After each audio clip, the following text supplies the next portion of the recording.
Hey guys, welcome back to my channel. What if Naruto got connected lover string with Athena? Movie 2. Way to be meta, diet. Apollo praised. He got a winning smile from the goddess and a jab in the ribs from his twin. The Eidolons hissed and struggled for another moment before they spoke in perfect unison. We promise on the river Styx. You are dead, Piper said. We are dead, they repeated. Now leave. Piper's eyes hardened. And never haunt this doorstep ever again. Nico glared at Leo. That's racist to ghosts. Oh, now you're just being picky. The three boys crumpled as their eyes lost their glow and shut. Leo landed on his face on the ground, Jason into Piper's arms, and Percy landed with a loud splat face first into his pizza. Pizza, why do you betray me? Percy bemoaned dramatically. Annabeth rolled her eyes. Seaweed brain. Naruto felt negative intent coming from outside of the ship and sent a massive wave of both his and Kurama's killing intent out. The ghostly wail was faint, but very rewarding. He watched the seven recover from the event and he rested against the counter, where Mew nuzzled into his arm. Naruto stroked the eagle gently as she crooned, a frown still on his face. He just knew, deep down, that wasn't the last they would hear of the Eidolons. Like uber creepy stalkers, like Gaia. Leo nodded and held out his hand. Pass it over, beauty queen. You got it, Piper said as the pyro elf grinned wildly. Leo cracked open the book to the next chapter. Darkness welcomed Naruto as he slumbered. He walked through shades of people he'd never met, but knew who they were. Shinobi who'd fought in the Fourth War, both in the Alliance and revived to fight against it. They were gathered around something and Naruto made his way to the front to see what it was, passing through the shades with ease. So, a dream about the underworld? Percy pondered. Is it? Annabeth asked, seeing as demigod dreams were one of Percy's specialties. Percy nodded. Yep. Once Naruto emerged from the crowd, he looked down in confusion at the pit that stared back at him. Shinobi. The voice sounded like what one would expect to come from a massive pit of darkness. It was ancient, guttural and gravelly. The voice made the gathered shinobi, Naruto included, back away from the hole. That's not. Annabeth trailed off with worry. No, Hermes said firmly. Kronos is scattered, he can't reform ever again. A chuckle, one that sent shivers up the spines of all those present, came after their reaction. You mortals, you are truly the most amusing beings in this world. I do not understand your living language, but here, the dead all speak the same language as I. Make sense of your words and show yourself. The voice had Naruto looking for the source. He found it and glared at the massive man. The third Raikage, glared at the hole defiantly. Strange how they hadn't noticed him yet. They never notice unless they can sense dreams. Percy waved off. Straight to the point, how delightful. The pit's chuckle came again and Naruto watched a attempt and fail to not shiver. I have offers for you. There is a boy I want brought before me. Why? I demanded. He's taken my slumbering consort's attention from me. The pit snarled in anger. This boy is descended from her first husband and reminds her of him before he wronged her. He's stolen her attention from me. I want him brought before me so that I can sat my desire to crush him in my own hands. Oh spume, it's Tartarus. Percy shivered as he remembered the void-hulking being as he and Annabeth escaped that hell. Annabeth held his hand tightly as she relieved the memory of that final moment before they entered elevator. Leo grimaced. I know you talked about him, but damn. Hades rubbed his eyes. He's usually asleep. Very rarely does he wake. Crossed his massive arms and scowled. Why should we do anything for you? I figured you'd want an incentive. The pit chuckled once more. Naruto really didn't like where this was going. Do this, and I will return you to life. Permanently. Hades scowled. Jackass. Hades. Hestia frowned for the curse and for the fact said curse was a slight to her sacred animal. Sorry Hestia. The Lord of the Underworld apologized and then huffed. I hate when our enemies do that. It was bad enough with Gaia opening the doors of death, but that wasn't enough, was it? No, her lover just has to bring out more dead. You're griping, Hades, Zeus told him. I know. Murmurs of excitement and elation at the prospect of life washed through the crowd. Naruto turned when he heard someone comment on seeing Konoha and his fiancée again. The examiner that died during his Chunin exams. Another mentioned having a smoke and checking on his students. Naruto turned to the other direction to look at Asuma, who had a hesitant but open look on his face. Asuma stepped forward, his hand at his side. Who's the target? The pit was silent for a moment before a snarl echoed from it. He is here. Damn the sky's unpredictability. You will be erased at my hand, boy. I will ensure it. Someone's cranky. Apollo snickered. Naruto felt the ground rumble beneath his feet and he got the urge to run. You cannot run from me, boy. I am the darkness that surrounds you. Naruto turned and ran from the pit, passing through shades as he did. The ground cracked at his heels. The crack widened the pit, as though the hole itself was trying to chase him. If Naruto stopped running, he would fall in. Frankly, Naruto had the feeling there was something more than spikes at the bottom that he had to be worried about. Oh, yes, like lava, more spikes, poison air, poison water, poison ground, just lots of poison all around. Oh yes, and more lava. Hades listed off with annoyance. We get it, the gods told him dryly. What? I'm just trying to educate the demigods here. We saw, Percy and Annabeth said. Well, I still wanted to tell the others. Not even Gaia can save you from my wrath. The ground cracked ahead of Naruto and he tripped. The pit widened as he scrambled to get back to his feet. Naruto clawed at the ground, his fingers tore into the strange dirt, as he desperately tried to escape the fate of falling in. The pit stopped widening and Naruto dangled over the edge with one hand holding him up. A foot pressed down on his hand and caused Naruto to lose his grip, but kept him pinned. His gaze went up to a pair of eyes he hated more than anything in the world. They were red and black, the tomos connected with small circles and attached to the edge of the iris in 3 thick pegs. They brought more hatred from Naruto, who wanted so badly to pull them from their sockets. Whoa, who is that? Jason asked. That's not Sasuke. Looks like him, Piper said with a frown. I accept your offer. The owner of the eyes smirked and kicked Naruto's hand in. Naruto continued to glare at the accepting shinobi with hate and fell into the pit's cold darkness. With the last of his energy, he opened his mouth to shout at the one who earned so much of his hatred. Madara. Naruto shot up from his roll-out mat, now wide awake. His body was covered in a cold sweat and his heart pounded in his chest. Okay, major villain. Percy frowned. No way Naruto would have such anger for anyone else. And we have to go up against him. Frank frowned. This doesn't sound fun.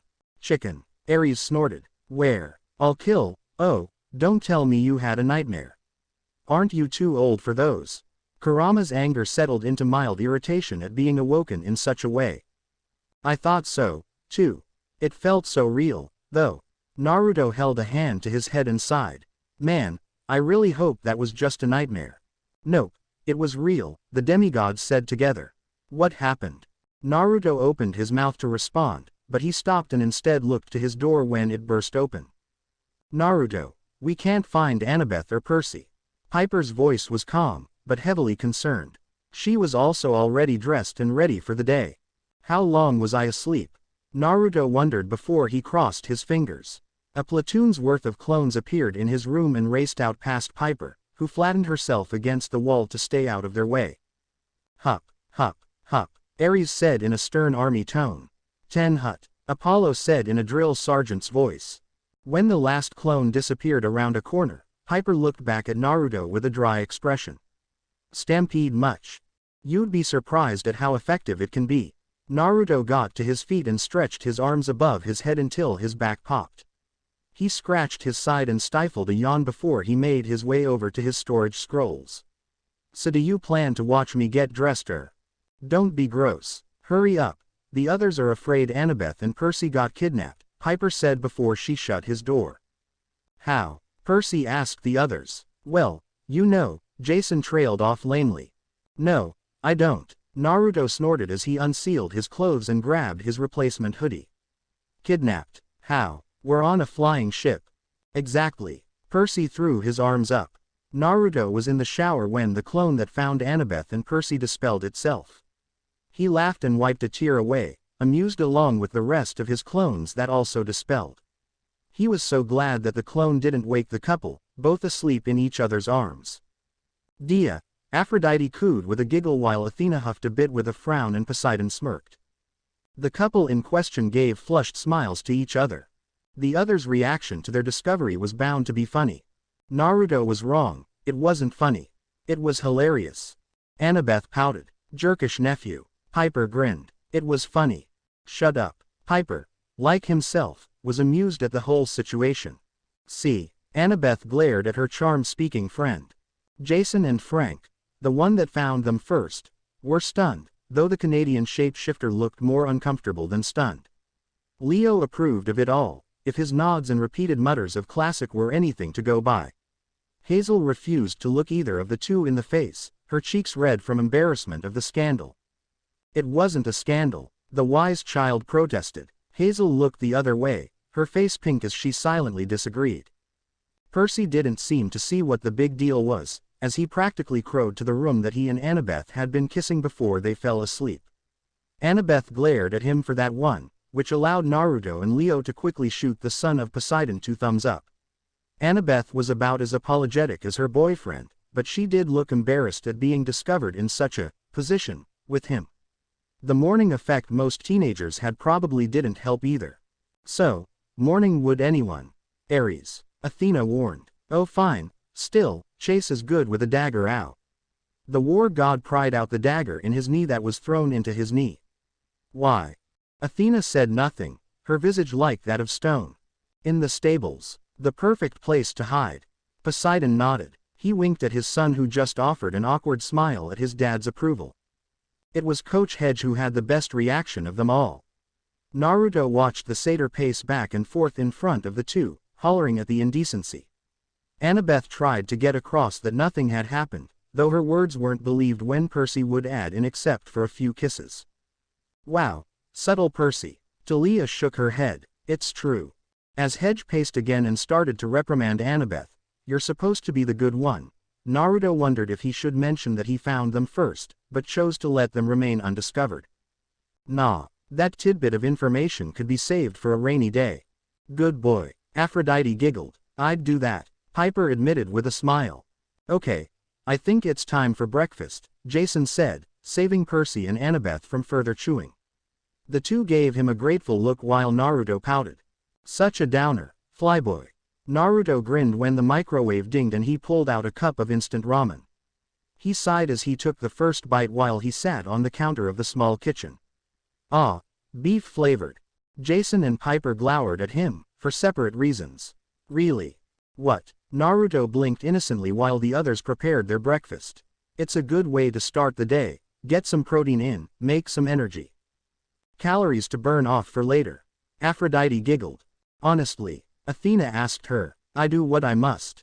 Beef, otherwise known as cow meat, is practically forbidden to me. Cows are sacred to Hera, of whom I am her champion. Jason deadpanned as he prepared a bagel with some jelly. It is rude, Hera nodded. Wow, censored's for you, flyboy. Naruto shook his head. You'll never know the wonders of beef ramen, the good mornings it gives us, what a shame. It's not even real beef. Processed with all sorts of unnecessary fats and oils, Piper grumbled in distaste as she made her own breakfast. Vegetarian for life. You two were meant for each other, Leo said dryly. He perked up at a mechanical sound. Festus is on autopilot, he says we're almost at Atlanta. Good, then maybe we can learn something about where we should go next, Percy said as he sprinkled some blueberries on his pancakes. Naruto found his body moving on autopilot while the group's conversation turned to Nico D'Angelo and his loyalties. Nico looked at the group. Seriously, River Styx, Percy reminded him. Nico pointed at his dad. Thank you for your unquestionable loyalty, son, Hades said dryly. No prob. His eyes glazed over as more ramen was lifted to his mouth. Naruto suddenly found himself in his mindscape, face to face with Kurama. The giant fox rested peacefully, his hand-like paws set over one another, and his eyes closed. I'm not asleep, Kurama said before Naruto could ask why he was pulled into the mindscape if the fox was just dozing. I'm contemplating your dream. What about it? Naruto asked. Kurama's eyes snapped open, irritated and perturbed. It is inaccessible to me. Wow, he can see his dreams. Leo asked. That's awkward. Puberty does that. Piper shook her head. What? Naruto frowned. Do you need permission or something? No. Kurama huffed. His breath blew over Naruto's face harshly. Naruto grimaced at the poor scent. It got worse when Kurama was mad. I cannot see it. The memory of it, the existence, the proof. There is no evidence that you dreamed last night. That's impossible, Naruto protested. I had a dream, it had to be a dream. You didn't dream, Naruto. Kurama insisted. Whatever you thought was a dream actually happened. Whatever you saw alone. What does that mean? Naruto asked. I do not know. I do not like it. Kurama growled. The fox is ruffled, get him a squeeze toy. Apollo smirked. Artemis looked at Apollo with an arched brow. You don't like him, do you? Not even a little, Apollo told his twin. Naruto frowned. Then what should I do? Kurama glared at him. I called you in here to inform you of my discovery. Do with it what you will. The mindscape vanished and Naruto came back to reality, a new cup of instant ramen in his hand. Huh, he really did go on autopilot. Cool. Naruto looked around and realized that Hazel had stormed off for some reason. Naruto debated whether or not he should ask Piper what happened. Meh, he'll get details later, there's ramen to be eaten. He's so caring, Hazel said dryly. He hasn't really gotten to know you yet, Annabeth said. True, maybe we should decide who should go with you, Jason said suddenly. He glanced over at Naruto. Naruto. Naruto paused mid-bite of his new cup of ramen. The noodles that dangled from his mouth were slurped up, which earned him looks of disgust from Piper and Annabeth. He hummed in thought. I'm gonna pass this go around, Naruto said with a grimace as his dream came to light. Maybe I can find a distant location to train a bit. No, Kurama, Piper and Annabeth denied. Oh, just because he can destroy a few city blocks. Man, you kids have no fun. Ares threw his arms in the air. And the mortals in the crossfire? Athena asked. Meh, idiots should move. Naruto pouted at his sister and aunt, and mentally glowered at Kurama. Until we know the reason behind why I cannot see that dream, I don't want to chance anything else going wrong. Kurama elaborated. Talia raised a brow. Last I checked, Naruto controlled the body. It seems to be co-owned, Reina said. Naruto smirked around his ramen. Ah, you do care. Bite me, brat. Then Frank goes, Percy said. Frank, who was chewing part of his sandwich sadly, swallowed and set his food down. Me, but my bowstring is broken, no thanks to Naruto. Oh, man up and use a sword. Ares grunted. So bows are bad. Apollo glowered and Artemis narrowed her eyes. A girly weapon. The twins exchanged a look and nodded, but did nothing other than give Ares a pair of wicked glares. I said I was sorry. Naruto pouted childishly and ate another bite of ramen. It was a jerk-knee reaction. Knee-jerk reaction, Annabeth corrected him. That's what I said. Hey, funny, Hermes snickered. He loved messing with people like that. Frank continued, unaffected by Naruto's interruption. And I'm not going to be the Dragon Express for everyone. No, man, I want you to go because you're a legacy of Poseidon. Who else should have my back at this water place? Percy said. Frank seemed to brighten up at that. Percy then turned to Annabeth. And that leaves a spot for one more. No, Hedge cut in with a glare to the two. He pointed at Annabeth. She's grounded. What? Athena snapped with a hiss. The room went silent before Naruto burst into laughter and fell from the counter where he sat. Piper and Leo looked amused as Annabeth faltered for words. Percy looked stupefied at the proclamation. No, that's a normal look, Nico said as he ate a chocolate bar.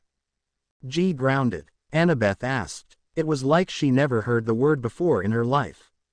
I haven't, Annabeth nodded. Lies, Talia declared. You are such a little troublemaker.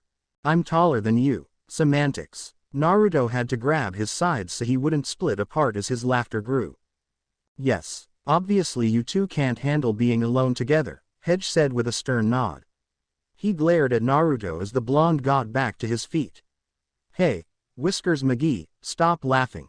Sure thing, hee, fuzzy britches. The grin on Naruto's face was wide and mirthful. He loved today so much. Then who will go instead? Jason asked. He shifted in his seat slightly. I'm the son of Jupiter, so I should probably stay away from the sea. And I'm still recovering from yesterday. Yes, Anal penetration really takes it out of you. Jason turned scarlet while Piper screeched. Mom. The love goddess just tittered in amusement. Leo snorted and Jason glared at Naruto, whose grin didn't even dare to drop.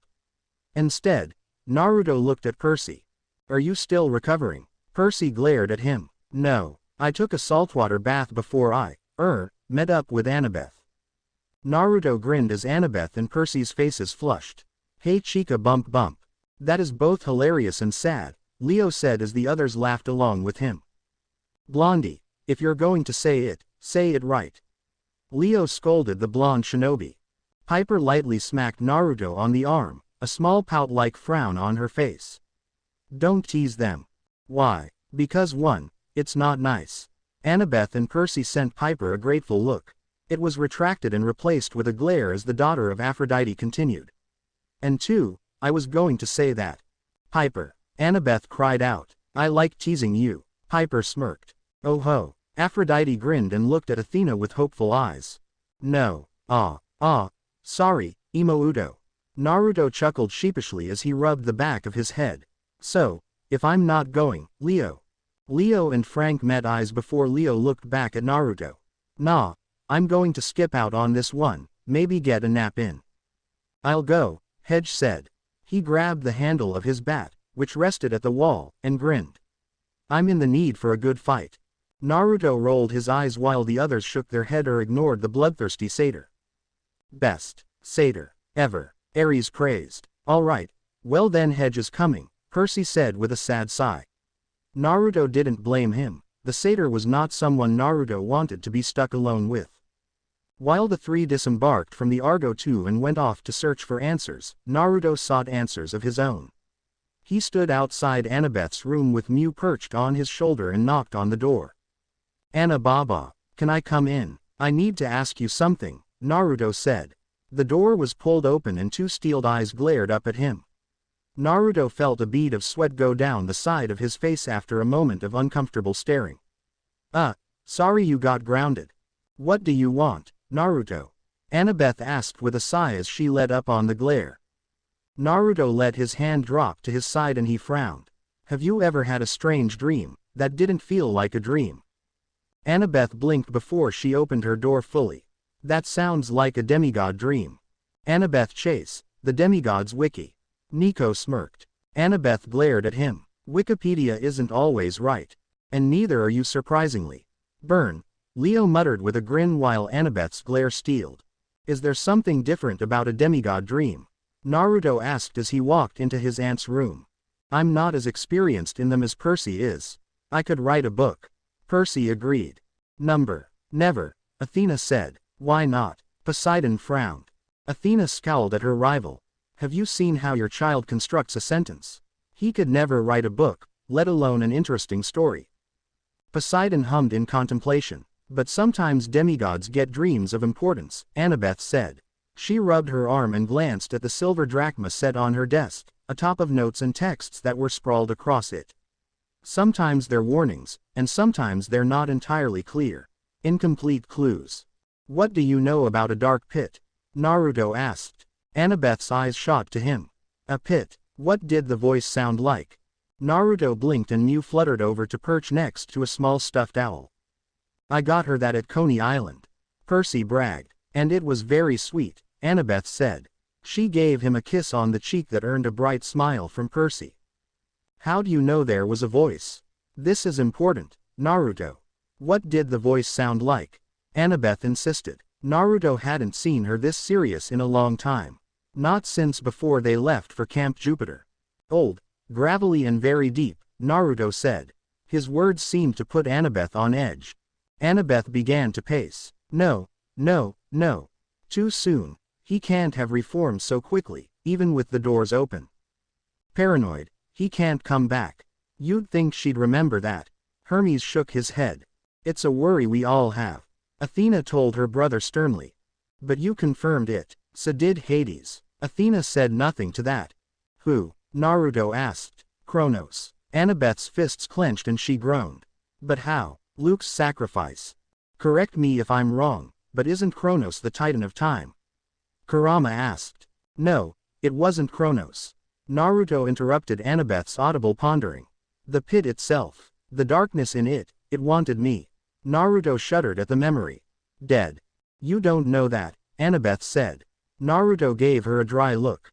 The pit was surrounded by shinobi. A few I fought in the war and a few that I knew as a kid. Don't brush off the facts, Percy said sternly. If he heard and saw it, it's true. The image of the smiling bearded smoker that was Asuma Sarutobi flashed through his head. Quickly followed by the coughing chronically sick Hayate Gecko, the swordsman he didn't know as well, but Naruto had fought alongside Hayate's ex-fiancée. Yugao Azuki was a deadly swordswoman and was definitely his first choice for Anbu commander if she remained in the Black Ops. Okay. Yeah, not Kronos, Annabeth mumbled. What did it want from them? It put a price on my head. What? Kurama's roar drowned out Annabeth's concern. Wow, he really should have brought that up. Talia blinked. Tell me about it. Piper frowned. Wait until her other heard about this. There was a snarl before Naruto found himself going on autopilot once again. Naruto stood in the water of his mindscape while Kurama glared down at him, infuriated. And when were you going to tell me you got a bounty on your head? The demon fox's breath was exceptionally terrible. Kurama must have been pissed. It's not big deal. I can handle myself easily. Naruto crossed his arms with a frown. Besides, since when do you care so much? No deflecting Naruto. You and I know that you can't handle yourself without me. We will be informing the rest of the Biju. That stupid octopus can have his container inform the Kage, Kurama said with finality. We will receive backup. Ninja party. Apollo crowed. Party. Where? Dionysus perked up, since he started falling asleep. There is no party. Zeus rumbled. Damn it. I don't need. Stop arguing. Kurama cut Naruto off with a growl. I have failed you once before, I will not risk it a second time while my halves are in recovery. If need be, the rest of the Biju will leave the nations to help. The consequences of those immortal beings be damned. Oh, Biju better check himself before he wrecks himself. Apollo frowned.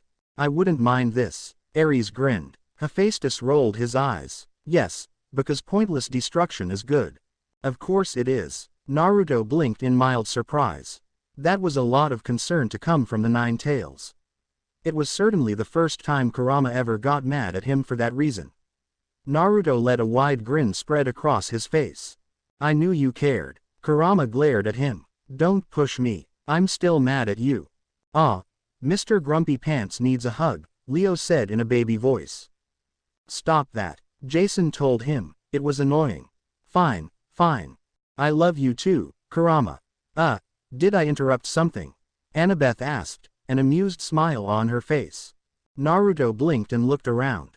Oh, censored move, Kurama. Censored move. How'd you even kick me out in the first place? He didn't get an answer. Kick you out? Annabeth asked. Oh, no, Kurama and I were talking in my mindscape. How long was I out? Naruto asked. Annabeth pursed her lips. A couple of minutes. I'd have drawn on his face. Leo admitted. Same. Percy agreed with a nod. What were we talking about again? Naruto asked as Mew returned to perch on his shoulder. He tapped her beak lightly and smiled at her soft croon. You had a bounty put on your head. I want details now. Annabeth crossed her arms and gave Naruto another stern stare. Naruto grimaced and quickly began to retell his dream, but left out details on who spoke when or where. As he came to the end, Kurama growled. The kitsune needed no more details than what Naruto gave Annabeth to discern who the one that kicked Naruto into the pit was, and his dislike of the infamous Uchiha was made clear. When Naruto finished, Annabeth was rubbing her head. Why didn't you bring this up at breakfast? A very good question. Athena nodded sternly. Naruto groaned. I can. Naruto. Kurama growled. I didn't want you guys to worry. You've got enough on your plates than to deal with my problems, Naruto said. He winced when Mew pecked him on the head and then flew over to land on Annabeth's desk. Naruto rubbed his head and glared lightly at the eagle. What was that for? That was for being stupid. Thank you, Mew, Annabeth said with a nod to the eagle. Wow, even the bird is giving him the third degree. Leo chuckled. They are stingy. Poseidon commented with a glibly look to Zeus and Athena. Mew chirped back and started to clean her wings, as if to say just doing my job. Annabeth turned back to her nephew with a frown. Naruto, this is something we all have to deal with. Not just you.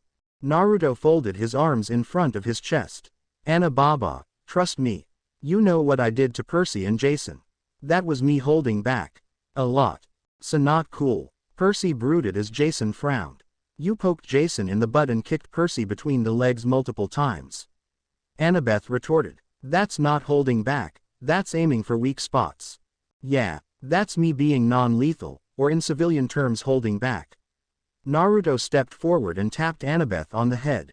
Think. I'm a soldier, a ninja, do you really think that we're taught how to disable? We're not taught how to peacefully defeat someone. Every time I get into a fight, I have to take a few hits to determine how much I have to hold back. Percy and Jason are strong, but they're not shinobi. And if they're the best of both camps, I'm the one that has to protect you. Oh snap. Hazel summed up while Percy and Jason scowled or grumbled to themselves. Naruto turned and went to the door, where he stopped and looked back. You saw what I did to Camp Jupiter. You really think there's not other shinobi who can do stuff like that? Who can do worse?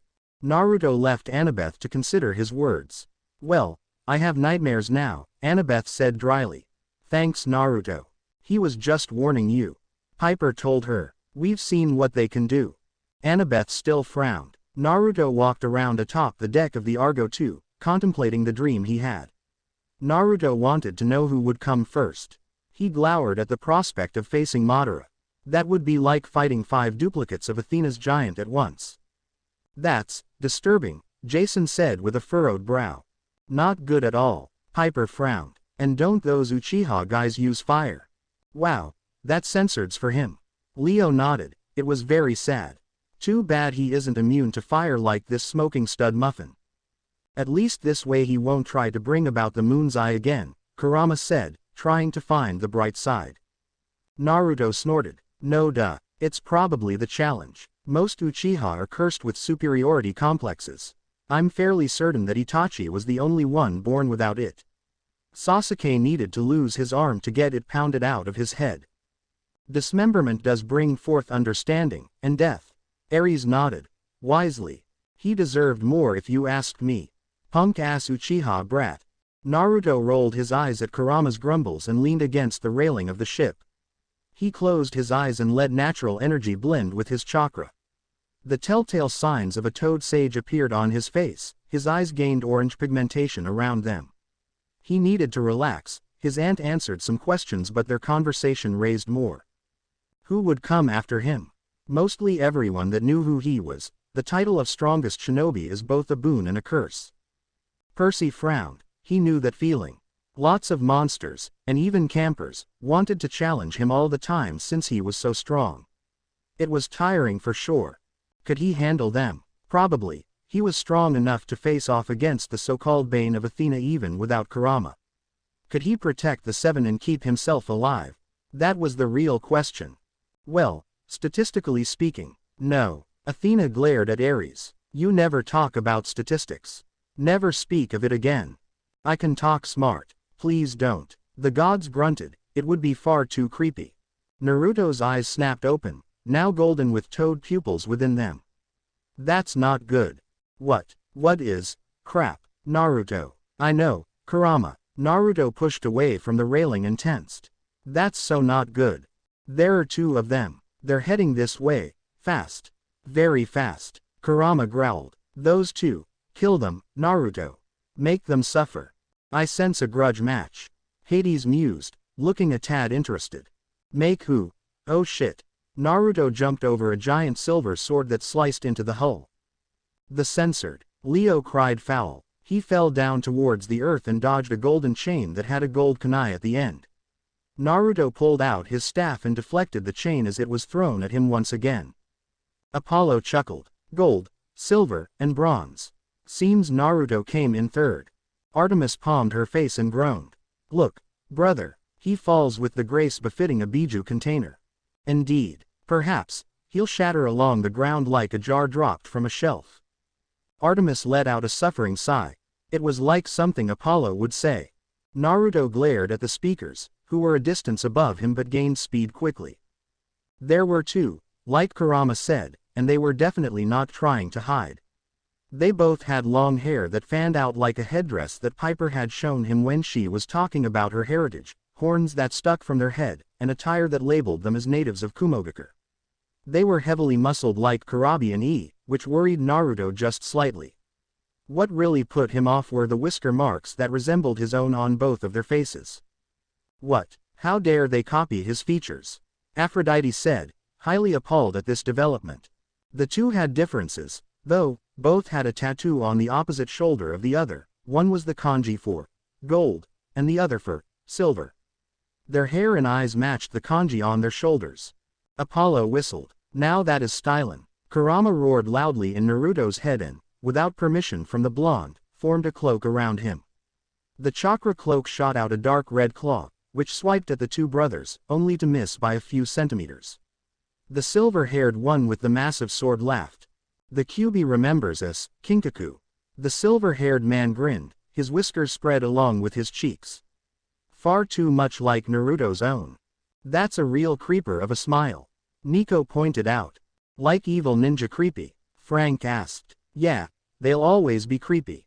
Dead. I want them dead, Kurama demanded. I'm working on it. Back off. Naruto shot back as he willed Kurama's chakra away. Naruto spiraled out of the way of another chain throw from Kinkaku. He flipped back and landed on a blacktop street. He leapt back once again as the golden chain embedded where he once stood. Naruto glared at the two and parted his staves. Damn, I missed again. For an Uzumaki, he sure dances lightly in the air, doesn't he, Ginkaku? He's a real lightweight. Dionysus nodded. OD, that censored it. Hermes booed. Humph. My humor is amazing. Ask all those who go to my parties. Well, used to. That's because they're drunk. Hera sniffed. Her comment earned a frown from the party god. Kinkaku asked his brother as he pulled his chain back and it wrapped around his arm. Yes he does, Kinkaku. Ginkaku smirked and rested his large, silver blade over his shoulder. Shame we couldn't get a replica of Benihisago or Bahosen from the employer.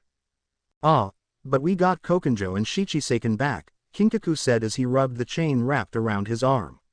In spirit at least. These are nicer. The bling is good, Apollo said. He was suddenly wearing gold bangles, necklaces and sunglasses, and his teeth gleamed. Apollo, stop that, Artemis frowned, but she was suddenly wearing silver bling similar to Apollo's. No worries lil sis, I got ya covered. Why you? The huntress snarled as she grabbed his necklaces and started to strangle her twin. So, worth it. Read, just read. Zeus told Leo as he rubbed his eyes. Naruto frowned at the two. So, you guys took up the bounty, huh? Ginkaku grinned. Of course. To test our might against the Kyuubi Jinchuriki. Then get a chance at payback against that traitor that put me inside Benihisago. It really was a no-brainer, Kinkaku said with a chuckle. He let the chain unwind from his arm and prepared it in his other hand. I am Kinkaku, and this is my brother Ginkaku. We are the Kinjin Kyodai, the gold and silver brothers of Kumo. Epic UAK. Silence you. Okay. That's a pretty cool name, Naruto mumbled. Kurama snarled. Naruto, stop playing around. Kill them. Wow, what did you guys do to Ku the Kyuubi? Naruto asked. He hates you. Does it? Ginkaku perked up and nudged his brother with his arm. Hear that, Kinkaku? The Kyuubi hates us. Well, I would hope so. He ate us, so we ate him. Kinkaku bellowed with laughter. Wow, even we crossed the line at cannibalism. Hermes frowned. Isn't he an animal? Ares asked. True. They noticed Naruto stared at them in confusion and the brothers shared a grin before Kinkaku spoke again. I don't think he knows our story, Ginkaku. A crime, Kinkaku, especially since we nearly killed the Nadaime Hokage, Ginkaku said with a smirk. Oh, that super smart water guy who was Zeus' legacy that could conjure up the dead, right? Percy nodded, which got the eldest brothers of the big three to glare at Zeus for the reminder. His grin widened when Naruto's eyes grew in shock. Yes, Jinchuriki, we fought Tobirama, and nearly emerged victorious. His special squadron and student Hiruzen got in our way. Stupid monkey boy, we should find him after this, Kinkaku said, and got a nod of agreement from his brother. Naruto grinned at that tidbit of information. Sarutobi Gigi with the win. Gigi. So the monkey lived a long life. Damn, Ginkaku said with a growl. He and his brother scowled. He must be in the afterlife. Censored's to be them. Hades chuckled. Ah, returned to life for revenge. It was hilarious. Probably a judge, the do-gooder that he was. Remember that speech he gave us. The will of fire will burn brightly under peace and unity. Kinkaku snorted. What a load of trash. Naruto's grin fell into a scowl and his eyes narrowed. I'm going to start hitting you now. I don't know if I'll stop. Oh, trigger button. Ares beamed. The gold and silver brothers grinned and prepared their weapons. Naruto crouched and built up nature chakra around his body. Time stood still for the three shinobi on the pavement. Not even the wind dared to move as they stared off at their respective foe. Finally, Kurama growled, "Tear them apart." The three shinobi acted. Naruto ducked under Kinkaku's chain and caught the overhanded swing from Ginkaku with his left stave. Naruto turned the stave in his right hand around and threw it at the incoming Kinkaku. Kinkaku blocked the thrown stave with the chain wrapped around his left arm. With his right hand, he made a ball of lightning build up in his hand which he then crushed in his fist and encased his hand. Got you now. Raken, lightning fist. Hadoken. Apollo croaked out, his necklaces all twisted around his neck as he was covered in silver bling too. Kinkaku threw his right hand forward at Naruto's head. Naruto's toad-like eyes glanced towards the blindsided attack and he turned before it could connect. Naruto watched the fist fly an inch over his face and a spark cracked out towards his nose. Naruto built chakra up in his nose before he exhaled sharply. The wind chakra that escaped it cut through the lightning and left a scratch on the side of Kinkaku's hand. He can sneeze air blades. Talia gaped. Not to self, Jason muttered with surprise.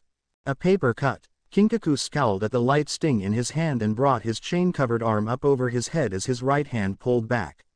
He dropped the arm elbow first into Naruto's face. Kinkaku let out a strangled cry and jumped away to hold his arm. Ginkaku, concerned, pulled back and landed beside his brother. What happened? Broken. That container broke my arm. Kinkaku and his brother glared at Naruto, who tossed his other stave to the side and crossed his arms over his chest. Senin Moto, Naruto said softly. He grinned at the two Kumo natives. Hardens the body. Naruto pounded a fist into his chest. Not even lightning pierces me anymore. Looks like he's rock hard. Painful. Piper told Leo. That was just painful. Bah. Respect the classics. Ginkaku glared at him and charged, his sword at his side. Then maybe this silver will. The sword was thrust forward at Naruto with a war cry by its wielder. Naruto brought his fist up towards the weapon. The sword's tip met Naruto's flesh and cracked.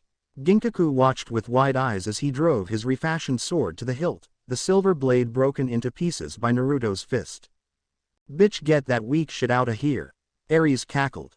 Ares. Hestia warned. Alright, that's not possible. Ginkaku's silver eyes met Naruto's toad-like ones. He snarled and moved to stand opposite of Kinkaku, behind Naruto. We need to double team him, brother. Like from before. That's what she said. Aphrodite. Hestia scolded the tittering goddess. Yes. Kinkaku grimaced as he held his arm, now coated in a red cloak of chakra much like Naruto's own first Jinchuriki cloak. The chakra faded and Kinkaku investigated the arm. It's not done, but it's good enough for now. I'll go for the silver medal, Ginkaku declared as he ran forward. And I'll shoot for the gold. Kinkaku snarled as he charged at Naruto. Apollo pouted at his twin. Why can't we ever do that? Because shut up. Naruto closed his eyes and followed the brother's chakra. Kinkaku jumped up with his chain-covered arm out, much like E and Kurabi's Rariado, and Ginkaku dove low for the back of Naruto's legs. They moved in perfect sync and had the same chakra output directed in their arms. If the attack struck, Naruto's torso would be torn from his legs.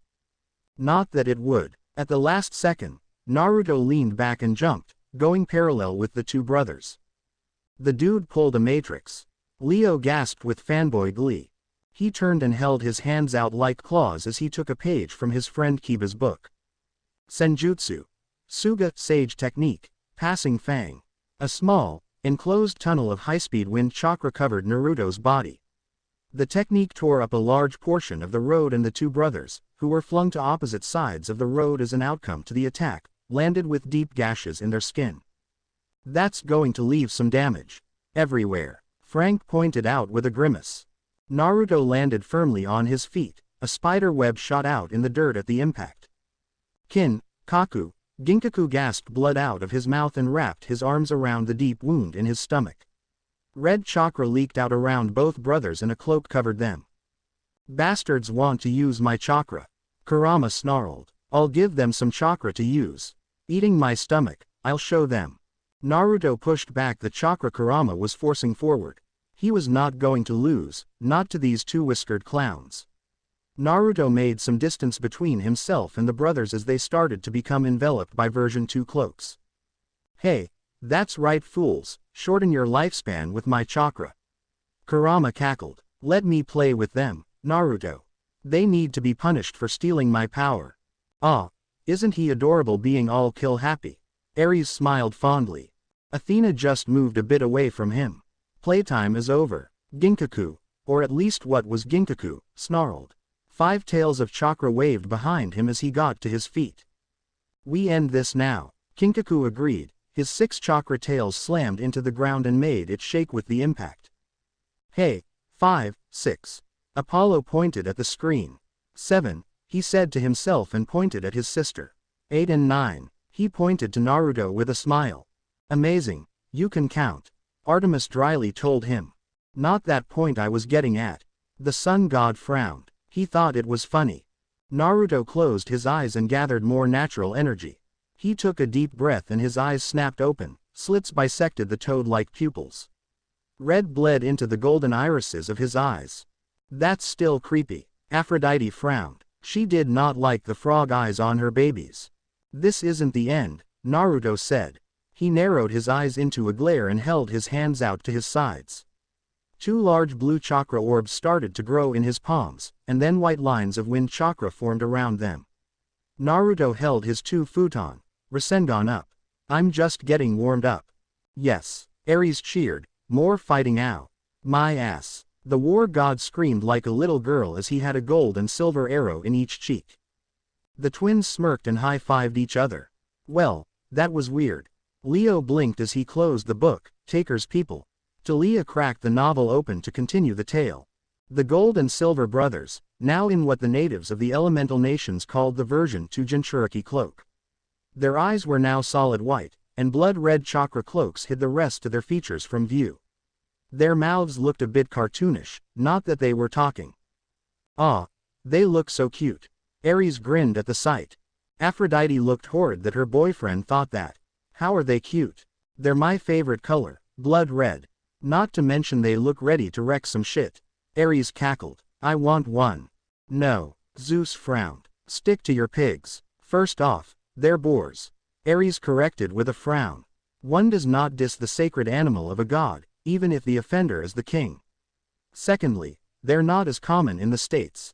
And these monstrosities are, Zeus countered. They could be. No. Ah. Naruto let his guard rise and lifted his 2 futon, Rasengan up. The version 2 was where the Biju chakra encases the skin of the Jinchuriki, which puts strain on the life force of the vessel and ultimately shortens their lives, something Naruto and Kurabi were now immune to thanks to the understanding they had with their respective Biju. Now that's what we call teamwork, Leo said with a thumbs up. Or mutual benefit, Piper told him. Leo shrugged. Semantics. Speaking of Naruto's respective Biju, Kurama was not pleased to see the 2 pseudo-Jinchuriki in the version 2 cloak with his chakra. Eat the inside of my stomach, will you? Naruto, I want them obliterated. Now. Yeah, talk dirty to me, Grace. Ares. Zeus warned sternly while Artemis glared at him and Talia blanched. What? Ares asked. How gross can you get? Percy whispered to Annabeth, who shrugged in response. Yeah, they've been back for too long. Naruto agreed as he shifted his left foot slightly. The toad-like eyes narrowed and, with an encouraging roar from Kurama, he ran forward in a blur of speed. The pseudo-Jinchuriki charged at an equally impressive speed, the road beneath their claws torn up as they approached Naruto. They're going supersonic. No. Percy told Apollo sternly. Don't bring the hedgehog into this. No point. Nico snorted. He's gone downhill since 2006. Percy glared at his cousin. Don't even start. He sighed. I had such high hopes for that game. We all did. Leo nodded in agreement. Naruto brought his attacks back and thrust them at the brothers' chests as Kinkaku and Ginkaku flanked him. Futon. Rasengan. The small orbs connected with the Jinchuriki cloaks and a loud squeal filled the air as Naruto's attacks ground against the corrosive chakra that belonged to the Gold and Silver brothers. Kinkaku laughed lowly. What a puny attack. Kinkaku grabbed Naruto's wrist, showing no pain or effort as he did. Ginkaku chuckled and did the same with the other. Their chakra cloaks engulfed the futon. Rasengan and the brothers expanded for a moment before the energy moved to rest in their cheeks. Naruto's eyes widened as he realized what they planned to do. Apollo gasped. Are they going to? They must be. Hermes slammed his palm onto his arm rest. It's the only logical explanation. What are they going to do? Athena asked, confused by the two's conversation. Wait for it. They returned. Burn in hell. Ginkaku exclaimed as a beam of potent chakra escaped his and his brother's mouths simultaneously. Their fur and their lasers. Knock it off. That joke is dead. Hephaestus snapped. He swore if either asked him to build them a laser, even if they could make their own or had one, he was going to roast one and shut one in a dark box. A small cloud of smoke encased the brothers immediately after the blast connected, quickly whipped away by their chakra tails. Ginkaku snarled at the splinters of wood that rested at their feet. Substitution. Sneaky brat, Kinkaku said with a growl of his own. Fear the wood. Demeter cheered. Hades smirked. My, Demeter, I thought that was Artemis' policy. Apollo stifled a laugh while his twin and Demeter glared at the Lord of the Underworld with flushed faces. I try. The two brothers looked at their opponent as Naruto stood a good distance from them, his arms crossed over his chest and a glare locked on their form. Naruto's clothes were lightly singed and dirt covered his face. It was a hasty move, but the substitution paid off in the end. Shame about that log though. I wonder what tree it came from. Demeter asked thoughtfully. Olive. A variant of myrtle, obviously. Aphrodite and Athena glared at one another. The myrtle is not even remotely a tree, how could he use a log of it? Athena asked. Like an olive tree log would be used instead. Aphrodite scoffed. Olive trees have many uses. I think it was an oak, actually, Demeter said as the screen focused on the log in question. Athena and Aphrodite frowned while Zeus let a small smirk cross his face. Truly, the oak tree was the way to go. Before either party could say anything, a giant ballistic missile fired from above and impacted between where the Gold and Silver brothers stood. And that's how it is done, son. Leo crowed with a pump of his arm. Nice shot, Leo, Jason praised. I don't think it would do much, Annabeth said.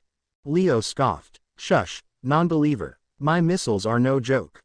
Phrasing ow. Quiet Apollo. Artemis scowled at her twin. Naruto used an arm to shield his face as dust shot up as it exploded. He lowered his arm and peered through the smoke. He kind of hoped that arrow had some kind of magical explosive in it that could penetrate chakra. No such luck. Bull. Leo snapped with a frown. That had to hurt them. It was at least half a ton of bronze.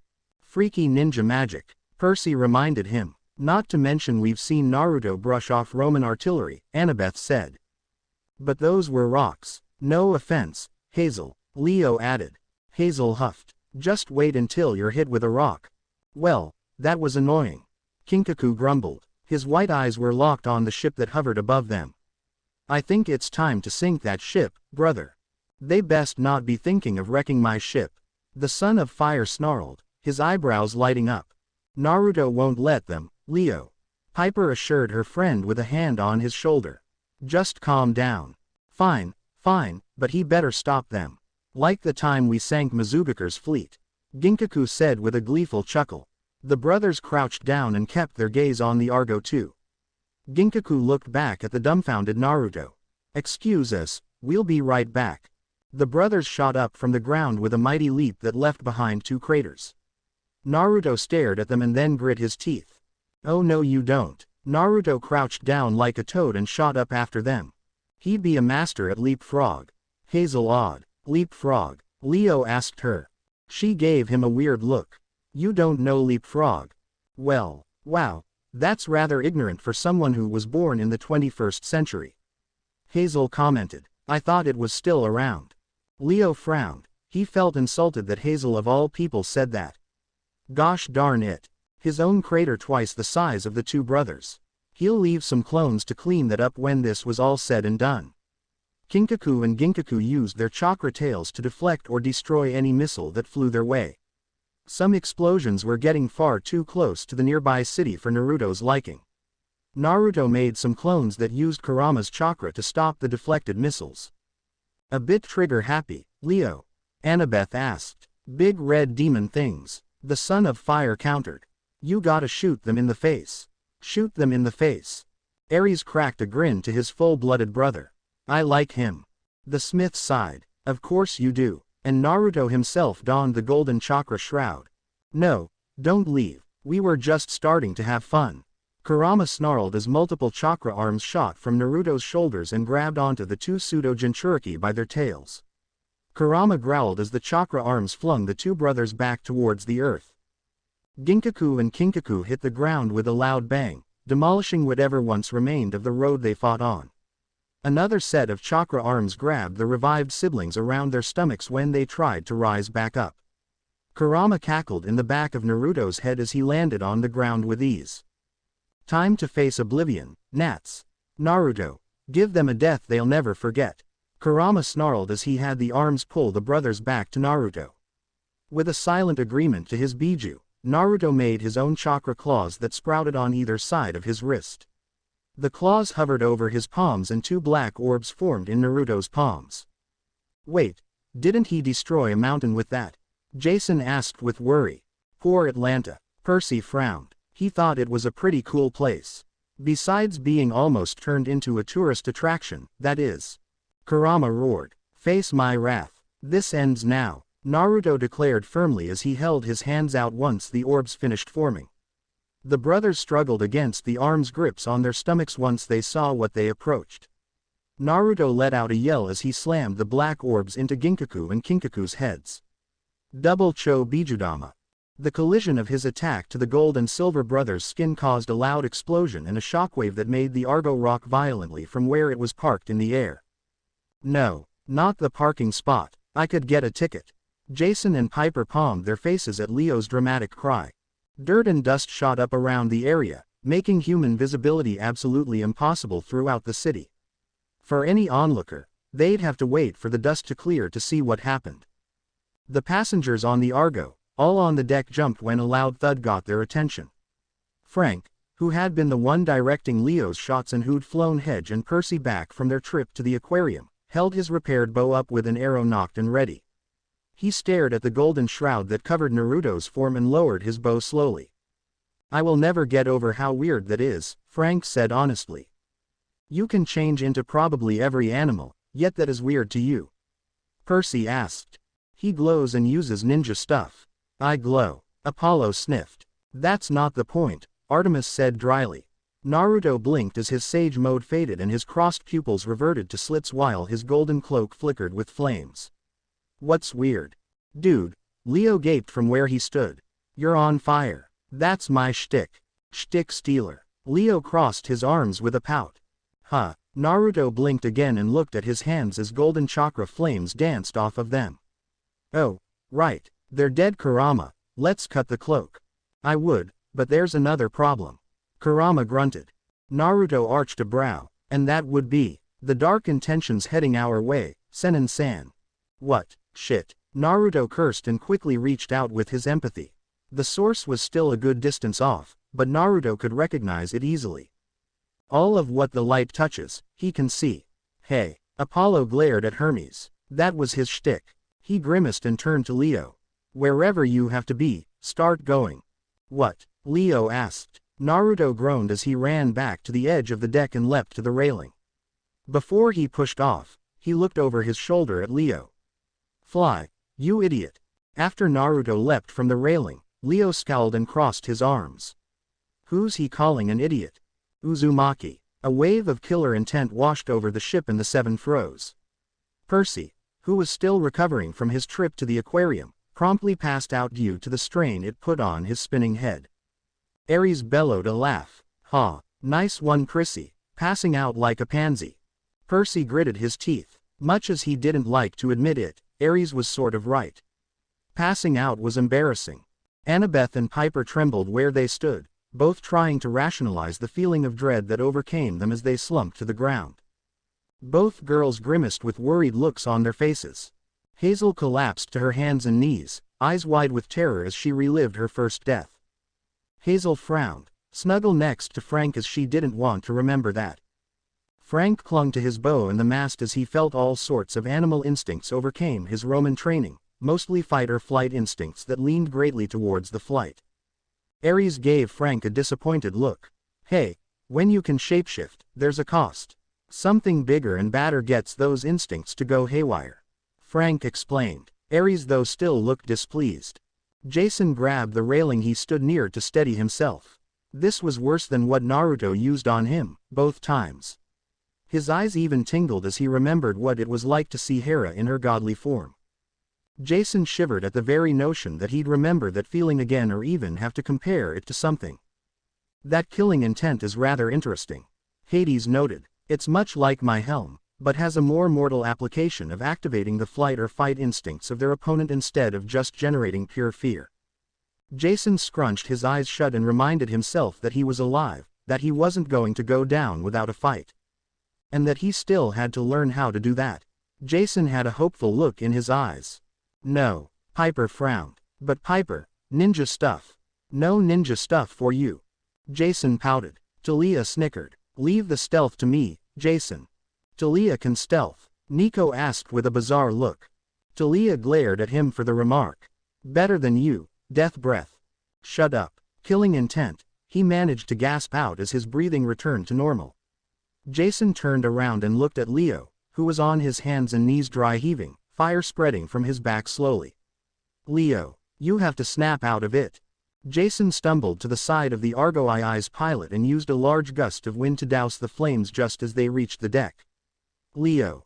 What happened?" Leo asked with a groan. He rubbed his eyes. "You were on fire," Jason said. "I took care of it. You were just such a bro." Leo smiled at him as they bro-fisted. "Boys." Piper rolled her eyes with a tiny smile on her face. "Killer intent. Go start the Argo, we need to leave," Jason said with a grimace. There was a loud boom and the Argo 2 rocked in the air, jarring the remaining 7, save the unconscious Percy, from their terror. "Is it me, or is that a giant salamander?" Leo asked as he and Jason looked toward the source of the explosion.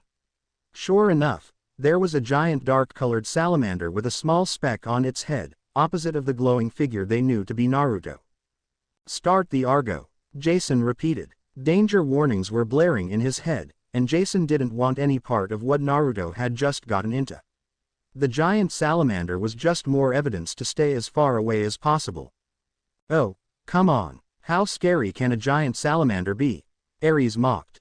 "Jason," Piper protested, "we can't just leave him." "No, Jason's right," Annabeth said sourly. "We don't have a lot of time, and Naruto can catch up after he defeats, whatever that is." "A giant salamander," Frank mumbled as he rubbed his eyes. "I wanna go home now. This is getting too weird." "You live in a world with gods and monsters," Reina reminded him. "But that's just weird." Frank frowned. "Seriously, Canada was never like this. We faced off against cannibal giants." Percy reminded him. "Giant. Salamander. Point taken. Salamander. Why does that sound so familiar?" Annabeth muttered to herself, her gray eyes narrowed as she knelt next to Percy. "The title of strongest shinobi is mine to dish out, not the world," declared the man atop the largest salamander Naruto had ever seen. That thing was slightly larger than Gamabunta. The speaker had long blonde hair and a scar on his right cheek that was hardly visible. Over his mouth and covering his head was a large helmet-like respirator. The shinobi wore a wetsuit underneath a dark flak jacket and armored gauntlets. "Buddy, I don't want the title, I just have it," Naruto grumbled. "And that is all he needs." Athena smiled. "He doesn't fight for it, he just wears it casually. Until someone comes along and strips him." Athena nearly groaned into her hand at Aphrodite's comment. Instead, she settled for glaring at the grinning goddess. He made a Rasengan in his right hand and jumped at the salamander.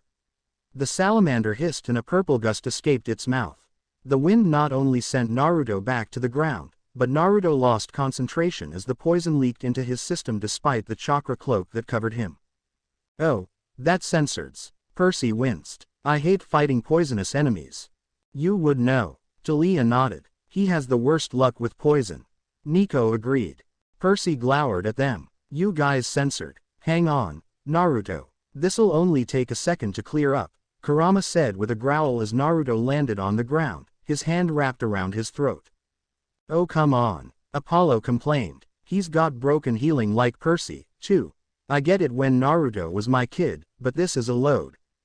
You're just jealous that my son is cooler than yours. Aphrodite giggled while Athena looked haughty.